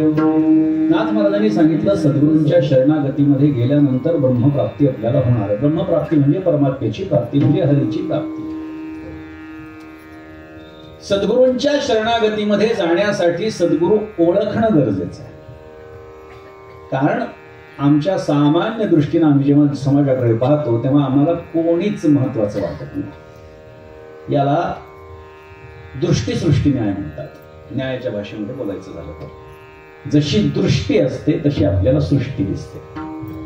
यात्रेमध्ये जत्रेमध्ये ते रंगीबेरंगी जे गॉगल्स असतात, ज्या रंगाचा गॉगल घातला त्या रंगाचं सगळं दिसायला, बस याला दृष्टीवाद म्हणतात. हे न्याय जे आहेत ना हे फार सोपे आहेत, छोट्या छोट्या दृष्टांतामध्ये आपल्याला कळतात. भगवान श्रीकृष्णाने दुर्योधनाला सांगितलं, अरे आपल्या दरबारामध्ये बाहेर जी मंडळी बसली आहेत त्यातली सज्जनांची एक यादी करून आण, आपल्याला सगळ्यांचा सत्कार करायचा. गेला दुर्योधन काल घेऊन एकेकाकडे बघू लागला. अरे हा असा, अरे तो तसा, हा तर असाच आहे, हा तर तसाच आहे. सगळं बघितलं. वापस आला, कोरा कागद दिला, घे म्हणे देवा. देवाने विचारलं, अरे कोरा कागद आणलास? देवा, या सभेत एकही सज्जने, सगळे दुर्जन भरले.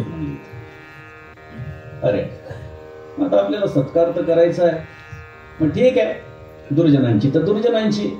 धर्मराज युधिष्ठिराला सांगितलं, म्हणले बाबा, याच्या म्हणण्यानुसार सभेमध्ये सगळेच्या सगळे दुर्जन आहेत, त्या दुर्जनांची यादी घेऊन ये. धर्मराज गेले, सभेमध्ये बघितलं.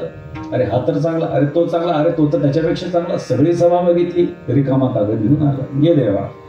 देवा, अरे तू पण रिकामा कागद आणलास? म्हणले देवा, या सभेमध्ये एक सुद्धा दुर्जन नाही. कशी यादी करणार? सभा तीच आहे. दुर्योधनाला कोणी सज्जन दिसत नाही, धर्मराजाला कोणी दुर्जन दिसत नाही. याला दृष्टीसृष्टीवाद म्हणतात. जशी आपली दृष्टी असते तशी सृष्टी दिसते. तुम्हाला लोकांमधले अवगुणच जर का बघायचे असतील तर तुम्हाला अवगुणच दिसणार. परंतु आपण जर का सकारात्मकतेनं जर का शोध घेतला तर सद्गुरूंची प्राप्ती होऊ शकते. मग सद्गुरू ओळखायचा कसा हे सुद्धा बघावं लागेल, नाही तर या अभंगाला काही अर्थ उरणार नाही माझ्या बोलण्याला. श्रोत्रिय, ब्रह्मनिष्ठ आणि कृपाळू या तीनही गुणांनी जो युक्त असतो तो सद्गुरू होण्याला पात्र असतो. श्रोत्रिय, शास्त्राचं ज्ञान त्याला पाहिजे. शास्त्र काय सांगतंय, शास्त्र काय सांगत नाही, सर्वप्रथम तर त्याचा शास्त्रावर विश्वास पाहिजे. कारण समाजामध्ये आपण अशी काही माणसं पाहतो की ज्यांचा शास्त्रावर विश्वास नाही. ठीक आहे, वारकरी काही कट्टर वारकरी असतील, ते म्हणतील आम्ही शास्त्र मानत नाही, आम्ही वारकरी संप्रदायाचं तत्वज्ञान मानतो. मान्य आहे, पण वारकरी संप्रदायाचं तत्वज्ञान काय हे कळालं तर तुम्हाला शास्त्र मानावंच लागेल. ज्ञानोबारायांनी सांगितलंय, शास्त्रानं जर का एखाद्या राजाला आज्ञा दिली की तू आत्ताच्या आत्ता राज्याचा त्याग कर, तर त्यांनी तो त्याग करावा. एवढं शास्त्र आपण ऐकलं पाहिजे असं ज्ञानोबाराय सांगतात. बरोबर, मी तेच सांगतो. प्रमाणाच्या संबंधाने अनेक आपल्याला प्रमाण सगळ्याची देताच येते. ते राज्यही तृण मानावे ही ज्ञानोबारायांची भाषा जर शास्त्राच्या संबंधी असेल तर तुम्ही कसं म्हणू शकता की संत सांगतात तेच ऐकू, शास्त्राचं ऐकणार असं नाही जमत. बर, दुसरा प्रश्न, संत काही शास्त्रबाह्य वागतात का? संत कधीही शास्त्रबाह्य वागत नसतात. त्यांची प्रत्येक क्रिया हे शास्त्र होत असतं. विठ्ठल विठ्ठल. संत शास्त्रबाह्य वागत नाही, त्यांची प्रत्येक क्रिया म्हणजे शास्त्र असतं. त्यामुळे संतांचा आणि शास्त्राचा असा अन्योन्य संबंध आहे. त्यामुळे शास्त्र काय सांगताय, काय सांगत नाही, निधी निषेध याचं ज्ञान त्याला असावं. कुठे काय सांगितलंय, कशाचा अर्थ काय आहे हे सांगता आलं पाहिजे. त्याला श्रोत्रिय म्हणायचं. बरं, फक्त शब्द पांडित्य असून चालतं का? नुसत्या पदव्या घेतल्या चालतं का? कॉप्या करून पास झाला, मुलांना शिकवावं लागलं, शिकवता आलं नाही, उपयोग आहे का? फक्त शास्त्राचं ज्ञान असून चालत नाही, ते शास्त्र आपल्या अंगी उतरवता आलं पाहिजे. ब्रह्मज्ञान झालेलं आहे तत्वमसी या महावाक्यानं. तो आणि मी वेगळा नाही हे अपरोक्ष, हे त्याला ज्ञान परोक्षत्वानं प्राप्त झालेलं आहे. परंतु ते ज्ञान जोपर्यंत अपरोक्षत्वानं त्याच्यामध्ये उतरत नाही आणि त्याला सगळं जग जोपर्यंत ब्रह्ममय वाटत नाही तोपर्यंत त्याला ब्रह्मनिष्ठ म्हणता येणार नाही.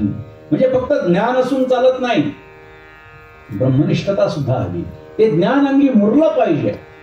बर, ते ज्ञान नुसतं मुरलं तरी चालत नाही. कारण बाकीचे जे ऋषी मुनी आहेत ते स्वतःच्या उद्धाराचा विचार करतात आणि शास्त्राचं ज्ञान झालं, ब्रह्मज्ञान प्राप्त झालं, आता ते ब्रह्मज्ञान कायम राहावं आणि त्याच्या आनंदात सुमग्न राहावं याच्यासाठी ते कडे कपाटामध्ये निघून जातात आणि ध्यान धारण करत बसतात. पण त्यांच्या मनात हा विचार येत नाही की ही सामान्य मंडळी आहे, त्यांचाही उद्धार जर व्हायचा असेल तर आपण इथे थांबून यांना मला जे प्राप्त आहे ते देता आलं पाहिजे. म्हणजे कृपाळता त्यांच्या ठिकाणी नसते. कृपणता ही एक प्रकारची की मला प्राप्त झालं ना, आता मी माझ्या ध्यानात मग्न राहील. पण संत महात्मे मात्र जे जे आपण अशी ठावे ते ते इतराशी शिकवावे. म्हणजे आम्हाला जे माहिती आहे त्या सगळ्या गोष्टी समोरच्यांना कळाव्यात. आपणा सारखे करीती तात्काळ नाही काळ तया लागे, किंवा आपणा सारखे करीती याती कुळ नाही चित्ती. काल हाच अभंग होता की आपणा सारखे करीती याती कुळ नाही चित्ती. अशा पद्धतीची अवस्था संत महात्मे करून ठेवत असतात, पण आपल्याला कळतच नाही. आपल्याला आपण जेव्हा समाजामध्ये पाहतो तेव्हा प्रत्येकामध्ये अवगुण आपल्याला दिसतो, पण श्रोत्रियता, ब्रह्मनिष्ठता आणि कृपाळुता हे 3 गुण ज्यांच्याकडे आहेत त्यांना आपण सद्गुरू म्हणून मान्यता दिली पाहिजे. मान्यता देणारे आपण कोणी, सद्गुरू म्हणून मानलं पाहिजे. सद्गुरू म्हणून आपण त्यांच्याकडे बघितलं पाहिजे आणि त्यांचं अनुग्रहित झालं पाहिजे. अर्थात सद्गुरू गृहस्थ असतील तर शिष्यांनी कसं वागावं, सद्गुरू ब्रह्मचारी किंवा संन्यासी असतील तर कसं वागावं, या सगळ्या गोष्टींचं विस्तृत वर्णन नाथ महाराजांनी भागवतामध्ये करून ठेवलेलं आहे. गुरु कसा असावा, शिष्य कसा असावा, या संबंधाने मोठा विचार नाथ भागवतामध्ये झालेला आहे. गुरुची अवस्था सांगत असताना नाथ महाराजांनी सांगितलं, गुरुला देवाप्रमाणे मानावं तर ते सुद्धा योग्य नाही. कारण गुरुमध्ये ताकद आहे की तो देवामध्ये देवत्व मानत असतो. आई वडिलांसारखं मानावं तर आई वडील आपल्याला शाश्वत जन्म देतात, फक्त शाश्वत म्हणजे आपल्याला प्राकृत जन्म देतात, या पृथ्वीवरती आणतात. परंतु आपल्याला ज्या अवस्थेप्रत पोचायचं त्या अवस्थेप्रत जर आपल्याला कोणी पोचवत असतील तर ते सद्गुरू आहेत. म्हणून सद्गुरू कोण आहे याचं चिंतन केल्यावर लक्षात घेता येऊ शकतं की ही व्यक्ती सद्गुरू होऊ शकते. कारण समाजामध्ये ही व्याख्या करण्याचं कारण काय आहे, समाजामध्ये अशी अनेक मंडळी आहेत, माणसं आहेत की जी स्वतः सद्गुरू आहेत असं लोकांना भासवतात. लक्षात घ्या, सद्गुरू ही अवस्था प्राप्त करणं अवघड नाही, आमच्यासारख्या सामान्य लोकांचं काम नाही आहे. सद्गुरू ही अवस्था फार मोठी आहे. आणि म्हणून अशा प्रकारे सद्गुरू याच्या शरणागतीमध्ये जायचं. समाजामध्ये अनेक माणसं आहेत, मंत्रतंत्र उपदेशिते घरोघरी गुरु आहेत आईते, जो शिष्या ते मिळवी सद्वस्तु ते सद्गुरू त्या ते श्रीकृष्ण माही. नाथ महाराजांनी सांगितलं, मंत्रतंत्राचा उपदेश करणारे तर कितीतरी मिळतील. असं करा म्हणजे असं होईल, तसं करा म्हणजे तसं होईल, हे सद्गुरू होऊ शकत नाहीत. घरोघरी गुरु आहेत आईते. पण आपल्या शिष्याला भगवत तत्वापर्यंत जो पोचवतो स्वतः भगवान श्रीकृष्ण, त्याला सद्गुरू मानतो. विठ्ठल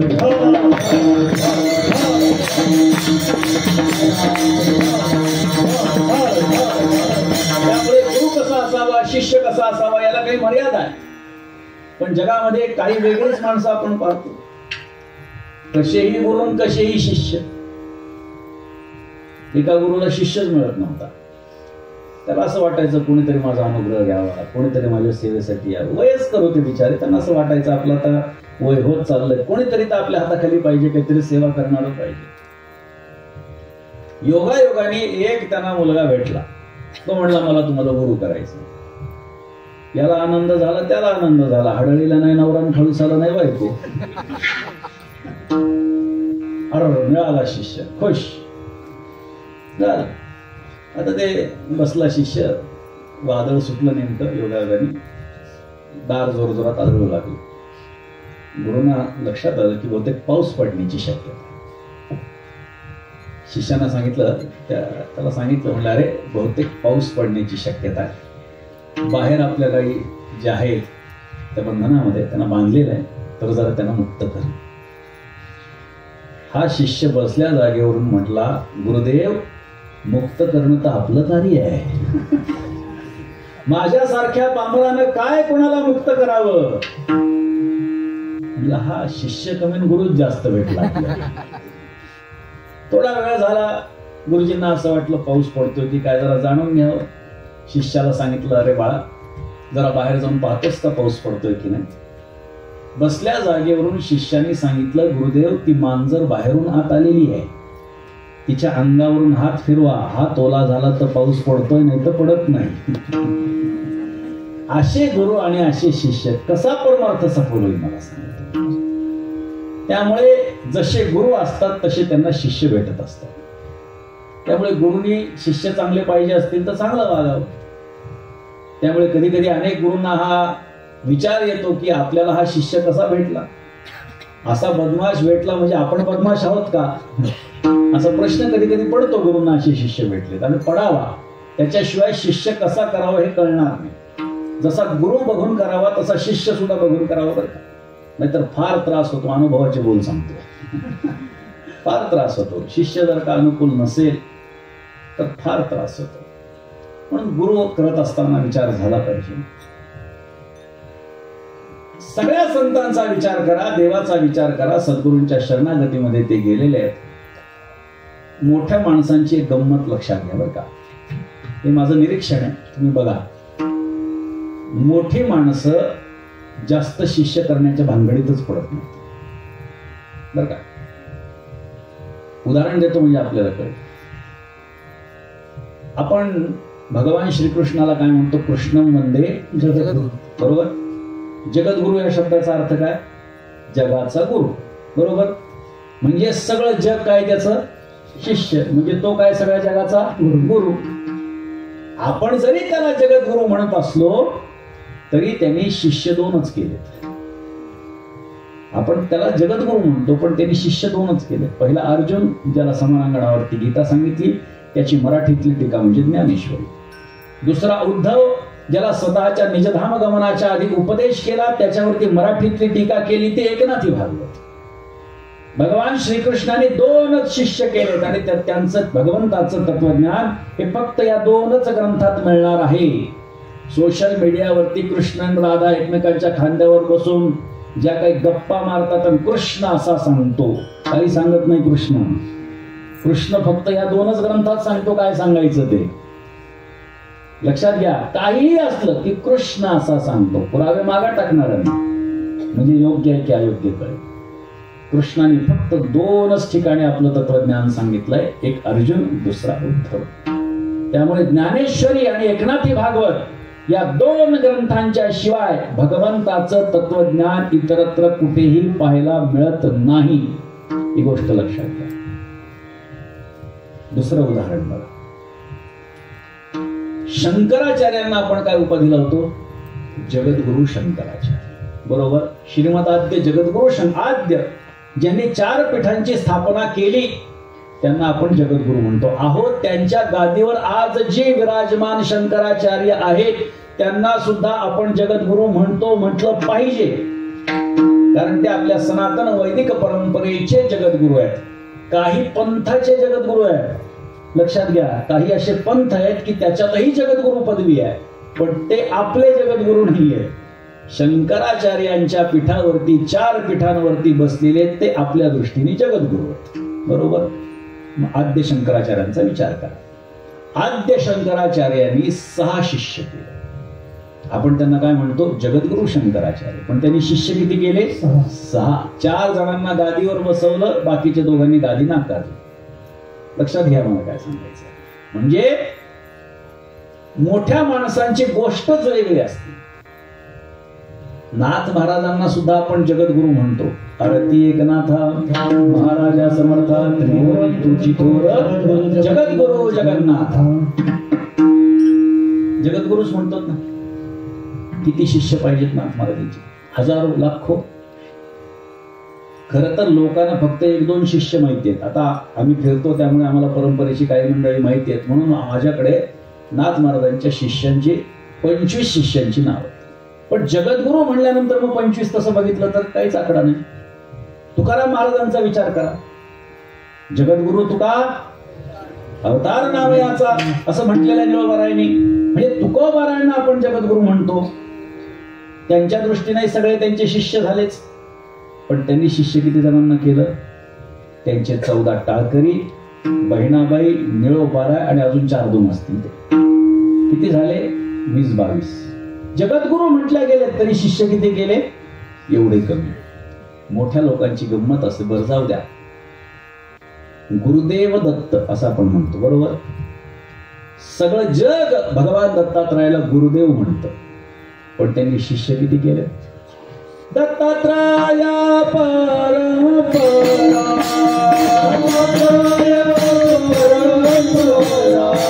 सहस्रार्जुनाय दुदुसरा सहस्रार्जुनाय दुदुसरा जनार्दनाची शक्ती करा जनार्दनाची शक्ती करा.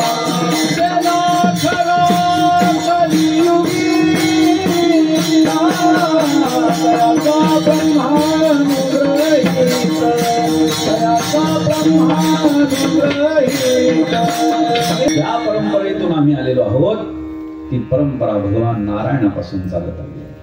जो निर्गुण निराभास जेथुनी उद्भव शब्द ब्रह्मास आदि नारायण म्हणती ज्यास तो सर्वासी आदि गुरु तयाचा ब्रह्मा अनुग्रहित ब्रह्मा अत्रीस उपदेशित अत्रिपाद प्रसादित श्री अवधूत दत्तात्रय दत्तात्रय परंपरा सहस्त्रार्जुन यदु दुसरा जनार्दन शिष्य तिसरा केला खरा कलियुगी जनार्दन कृपेस्तव जाण समूळ निरसले बोधन एका जनार्दनी शरण झाली संपूर्ण परंपरेची परंपरा आहे.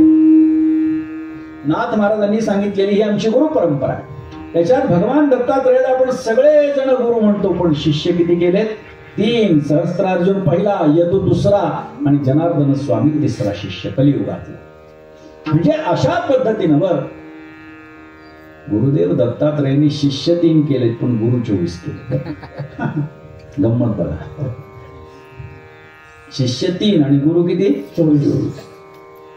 पृथ्वी वायुराकाशमापोग्निश्चंद्रमा रविः कपोतो जोगर सिंधु पतंगो मधुर्गजः मधुहा हरिणो मीनः पिंगला कुकुरोर्भकः कुमारी शरकृत सर्पः पूर्णनाभी सुपेशकृत 24 गुरु श्रीमद भागवतामध्ये सांगितलेले. जो जयाचा घेतला गुण तो म्या केला, तो म्या गुरु केला. ज्याच्यापासून जो गुण घेतला तो मी गुरु केला. आता गुरु आणि सद्गुरु फरक इथे लक्षात घ्या. ज्याच्यापासून जे शिकलो त्याच्या संबंधानं तो गुरु. म्हणजे एखाद्याला तंबाखू कशी खायची हे शिकवणाराही त्या बाबतीतला त्याचा गुरुच असतो. शाळेमध्ये शिकवणारे मास्तर हे गुरु आहेत. मला काय सांगायचंय, सद्गुरु होऊ शकत नाही, सद्गुरु एक असतो. दत्तात्रयांचे सद्गुरु त्यांचे पिता श्री अत्रि ऋषी आहेत. पण गुरु अनेक असू शकतात. गुरु अनेक पण सद्गुरु एक. आणि म्हणून सद्गुरुसी शरण जाय. नाथ महाराजांना म्हणता आलं असतं गुरुसी शरण जाय, पण गुरुचा अर्थ असा आहे. म्हणून सद्गुरुसी शरण जाय. सद्गुरूंच्या शरणागतीमध्ये गेल्यानंतर काय? त्यासी ब्रह्मप्राप्ती होय. ब्रह्माची प्राप्ती त्याला होऊन जाते. ब्रह्माची प्राप्ती म्हणजे परब्रह्माची प्राप्ती. त्यामुळे इतर कोणताही उपाय करण्यापेक्षा सद्गुरूंच्या शरणागतीमध्ये जा. अभंगाचे दुसरं चरण लगे अनेक उपाय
उपाय धरी सद्गुरूंचे पाय. दुसरा कोणताही उपाय नाही. परमार्थामध्ये आपल्याला तरुण जायचं असेल तर सद्गुरूंच्या शरणागतीशिवाय उपाय न लगे अनेक उपाय.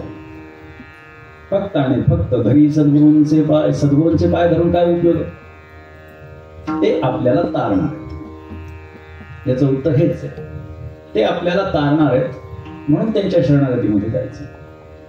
शास्त्रामध्ये 2 प्रकारचे न्याय असे आले आहेत. एक मार्जार शिशु न्याय आणि एक मर्कट शिशु न्याय. मार्जार शिशु न्याय म्हणजे काय? मार्जार म्हणजे मांजर आणि शिशु म्हणजे पिल्लू. मांजर आणि तिचं पिल्लू या संबंधाने न्याय. काय न्याय आहे? मांजर जेव्हा विते म्हणजे तिला जेव्हा पिल्ल होतात तेव्हा ती किती घरं बदलते? 7 घरं बदलते असं म्हणतात. आता आपण काही मोजत बसत नाही पण म्हणण्याची पद्धत आहे 7 घरं बदलते. बरं, कशामुळे बदलते? बोक्याच्या भीतीने. बोक्या मारून टाकेल या भीतीने. बर, ती आपल्या पिल्लांना एका ठिकाणाहून दुसऱ्या ठिकाणी कडेवर नेते. बरोबर? नाही ना, म्हणजे लक्ष आहे तुमचं. दातात पकडून नेते. बरं, कोणत्या दातात पकडून नेते? दाखवायच्या दाताने का खायच्या दाताने? हा? अहो तिला एकच दात असतात खायचे. बरोबर. काय खाते? उंदीर. ज्या दाताने ती उंदराला खाते त्याच दातामध्ये आपल्या पिल्लाला पकडून एका ठिकाणाहून दुसऱ्या ठिकाणी नेते. आता जर ते पिल्लू खाली पडलं, जिम्मेदारी पिल्लाची का आईची? बरोबर. याला म्हणतात मार्जार शिशुन्याय. सोप्या भाषेत, न्यायशास्त्र तसं अवघड आहे पण सोप्या भाषेत दृष्टांताने सोपं पडतं. मर्कट शिशुन्याय बघा. आता तुम्हाला कळालं असेल, मर्कट म्हणजे माकड, शिशु म्हणजे पिल्लू. माकड आणि त्याचा पिल्लू या संबंधाने न्याय. माकड किंवा माकडी एका झाडावरून दुसऱ्या झाडावर, एका फांदीवरून दुसऱ्या फांदीवर, एका घरावरून दुसऱ्या घरावर जेव्हा जाते किंवा रस्त्यानं जेव्हा पळते तेव्हा कोणी कोणाला पकडलेलं असतं? पिल्लानी आईला असं पकडलं. आता कधी कधी ती सपोर्ट देते, तो भाग सोडून द्या, पण कोणी कोणाला पकडलं? पिल्लानी आईला. आता एका फांदीवरून दुसऱ्या फांदीवर किंवा एका झाडावरून दुसऱ्या झाडावर, एका घरावरून दुसऱ्या घरावर जात असताना जर पिल्लू खाली पडलं तर कोणाची जिम्मेदारी आहे? पिल्लाची. बरोबर. आईची जिम्मेदारी नाहीये कारण पिल्लानी पकडलंय. याला म्हणतात मर्कट शिशुन्याय. मग हे सांगण्याचं कारण काय? कारण हे नलगे आणिक उपाय धरी सद्गुरूचे पाय, घालोनिया भार राहिलो निश्चिंती.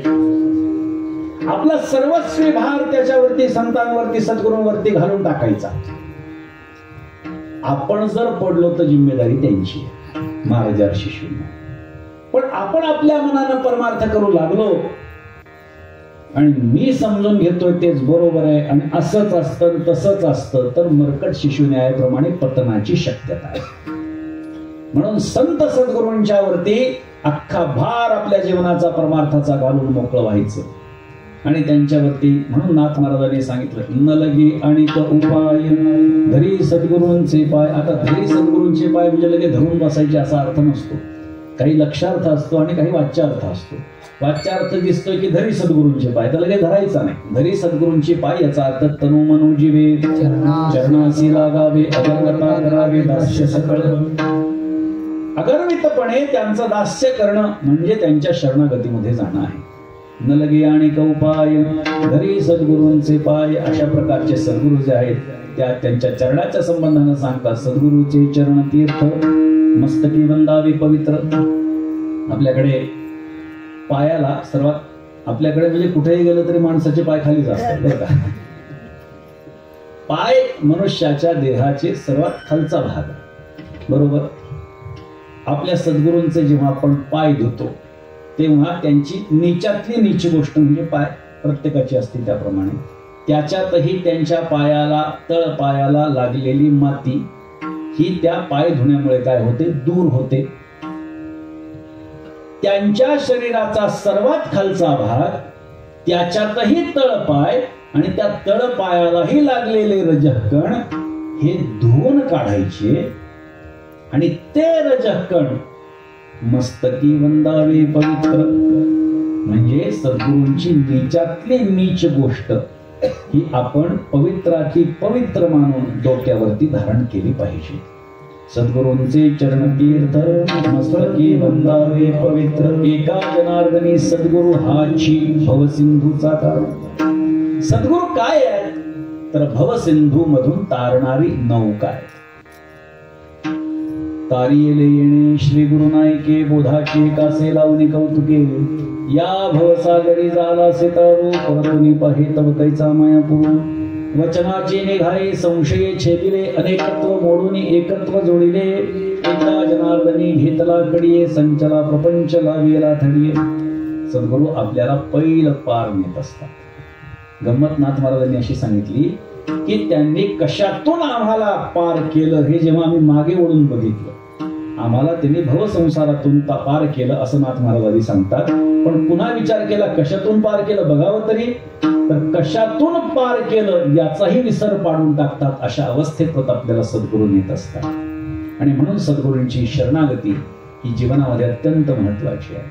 म्हणून नाथ महाराजांनी स्पष्टपणे सांगितलं एका जनार्दनी सद्गुरु हाची भवसिंधूचा तारू.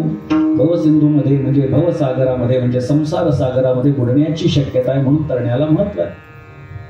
अज्ञान आहे म्हणून ज्ञानाला महत्व, अंधकार आहे म्हणून प्रकाशाला महत्व, दुःख आहे म्हणून सुखाला महत्व, बुडण्याची शक्यता आहे म्हणून तरण्याला महत्व आहे. अशा पद्धतीनं जर आपण बघितलं तर संत सद्गुरूंच्या संगतीमध्ये गेल्यानंतर ते आपल्याला तारतात. एका जनार्दनी सद्गुरु हाची भव सिंधूचा तारू, न लगे आणि उपाय धरी सद्गुरूंचे पाय. अभंगाचं इथमती चिंतन केलं. संप्रदायाच्या नियमाप्रमाणे पूजन करा. विठोबार कुमारी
सद्गुरूचे शरण जाय त्याचे ब्रह्मप्राप्ती हो, या न लगे आणि उपाय धरी सद्गुरूंचे पाय.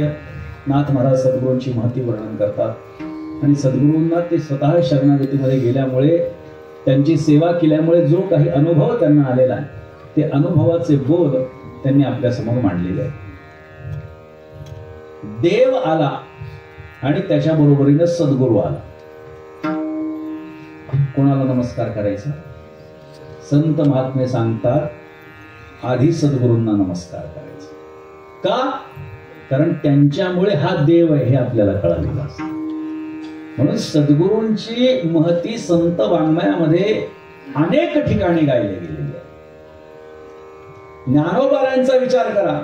गुरु हा संत कुळीचा राजा, गुरु हा प्राण विसावा माझा, गुरु विण देव तुझा पाहता नाही त्रैलोकी. म्हणजे गुरुची अवस्था काय ज्ञानोबारांच्या दृष्टीनं? संत कुळीचा राजा. संतांमध्ये सुद्धा गुरु काय आहे? राजा आहे. ही अवस्था, ही भूमिका संत वाङ्मय आपल्याला शिकवतं. म्हणून सद्गुरू आपल्या जीवनात किती महत्वाचे आहेत हे आपण लक्षात घेतलं पाहिजे. आपण वारकरी सांप्रदायिक लोक आहोत आणि वारकरी सांप्रदायिक लोकांनी संत महात्मे जे करतात त्याचं अनुसरण करायला पाहिजे. महाजनो येन गतस्य पंथः, वेद मार्गे मुनी गेले त्याची मार्गे चाललो. म्हणजे आपल्या आधीचे, आपले पूर्वसुरी ज्या मार्गाने गेले त्याच मार्गाने लहान माणसानं जायला पाहिजे. आपण काही फार मोठे नाही, संत मोठे, ते ज्या मार्गाने गेले त्या मार्गाने गेलं पाहिजे. स्वतःला मोठं समजू नका. आपण एवढे मोठे नाहीयेत, संतांपेक्षा तर अजिबात मोठे नाहीयेत. पण आपण व्यवहाराच्या दृष्टीने मोठे असो असा अहंकार जर आपण बाळगत असाल तर ईश्वराला तो चालत नाही. ईश्वरस्य अपि अभिमान द्वेषित्वा दैन्य प्रियत्वाच्च. नारद भक्ती सूत्रात सांगितले ईश्वरालाही अभिमानी लोक आवडत नाहीत. तो त्यांचा द्वेष करत असतो, त्यांना जागेवर बसवत असतो. कितीही प्रयत्न करा, अहंकार केला की भगवंत बरोबर जागेवर आणतो. कौरव पांडवांचं युद्ध चालू होतं. अर्जुनाच्या रथावरती भगवान श्रीकृष्ण सारथी म्हणून बसलेले आणि भीष्माचार्य समोर आले.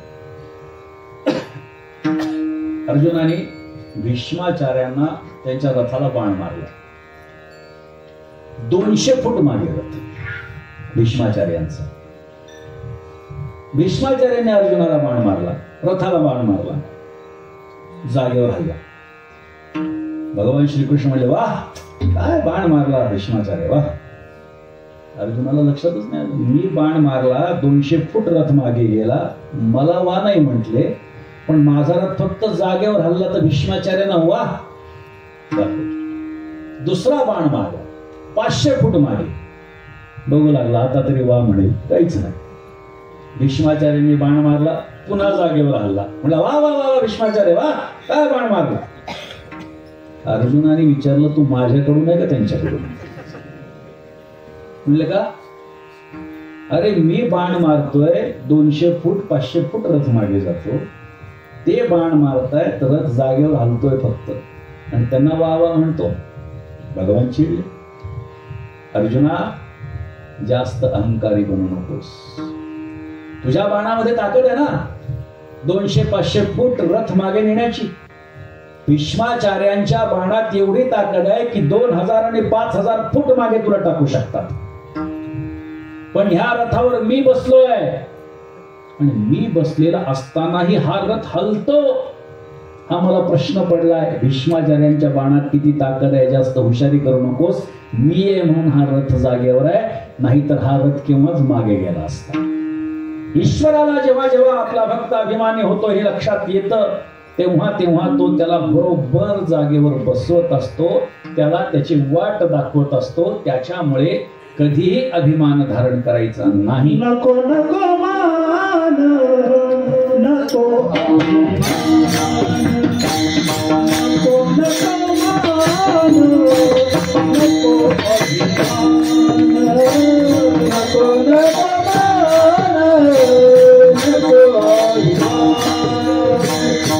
नको नको मान, नको अभिमान. कोणी मिळवाना, कोणी मिळवाना,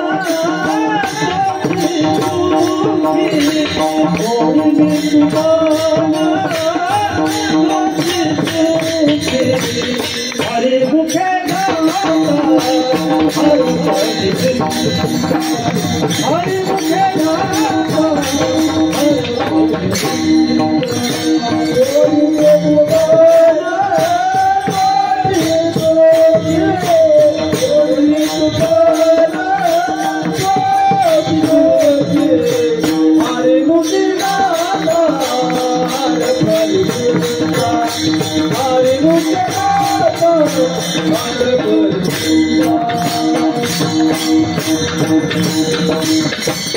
नको नको मान, नको अभिमान, सोडी मी तू पण तोची सुखी. मान आपल्याकडे घ्यायचा, दुसऱ्याला मान द्यायचा. दुसऱ्याला मान दिला तर आपल्याला मान आपोआप मिळतो.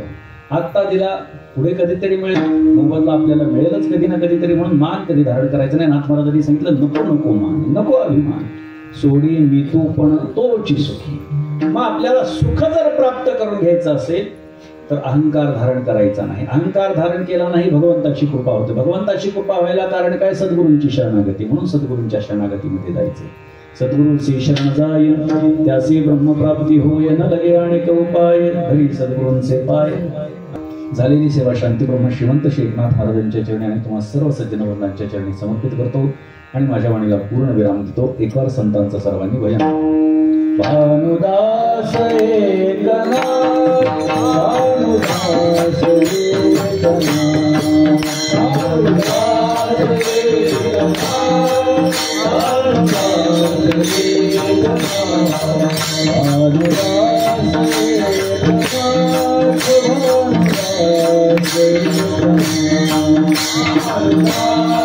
एकनाथ, भानुदास एकनाथ.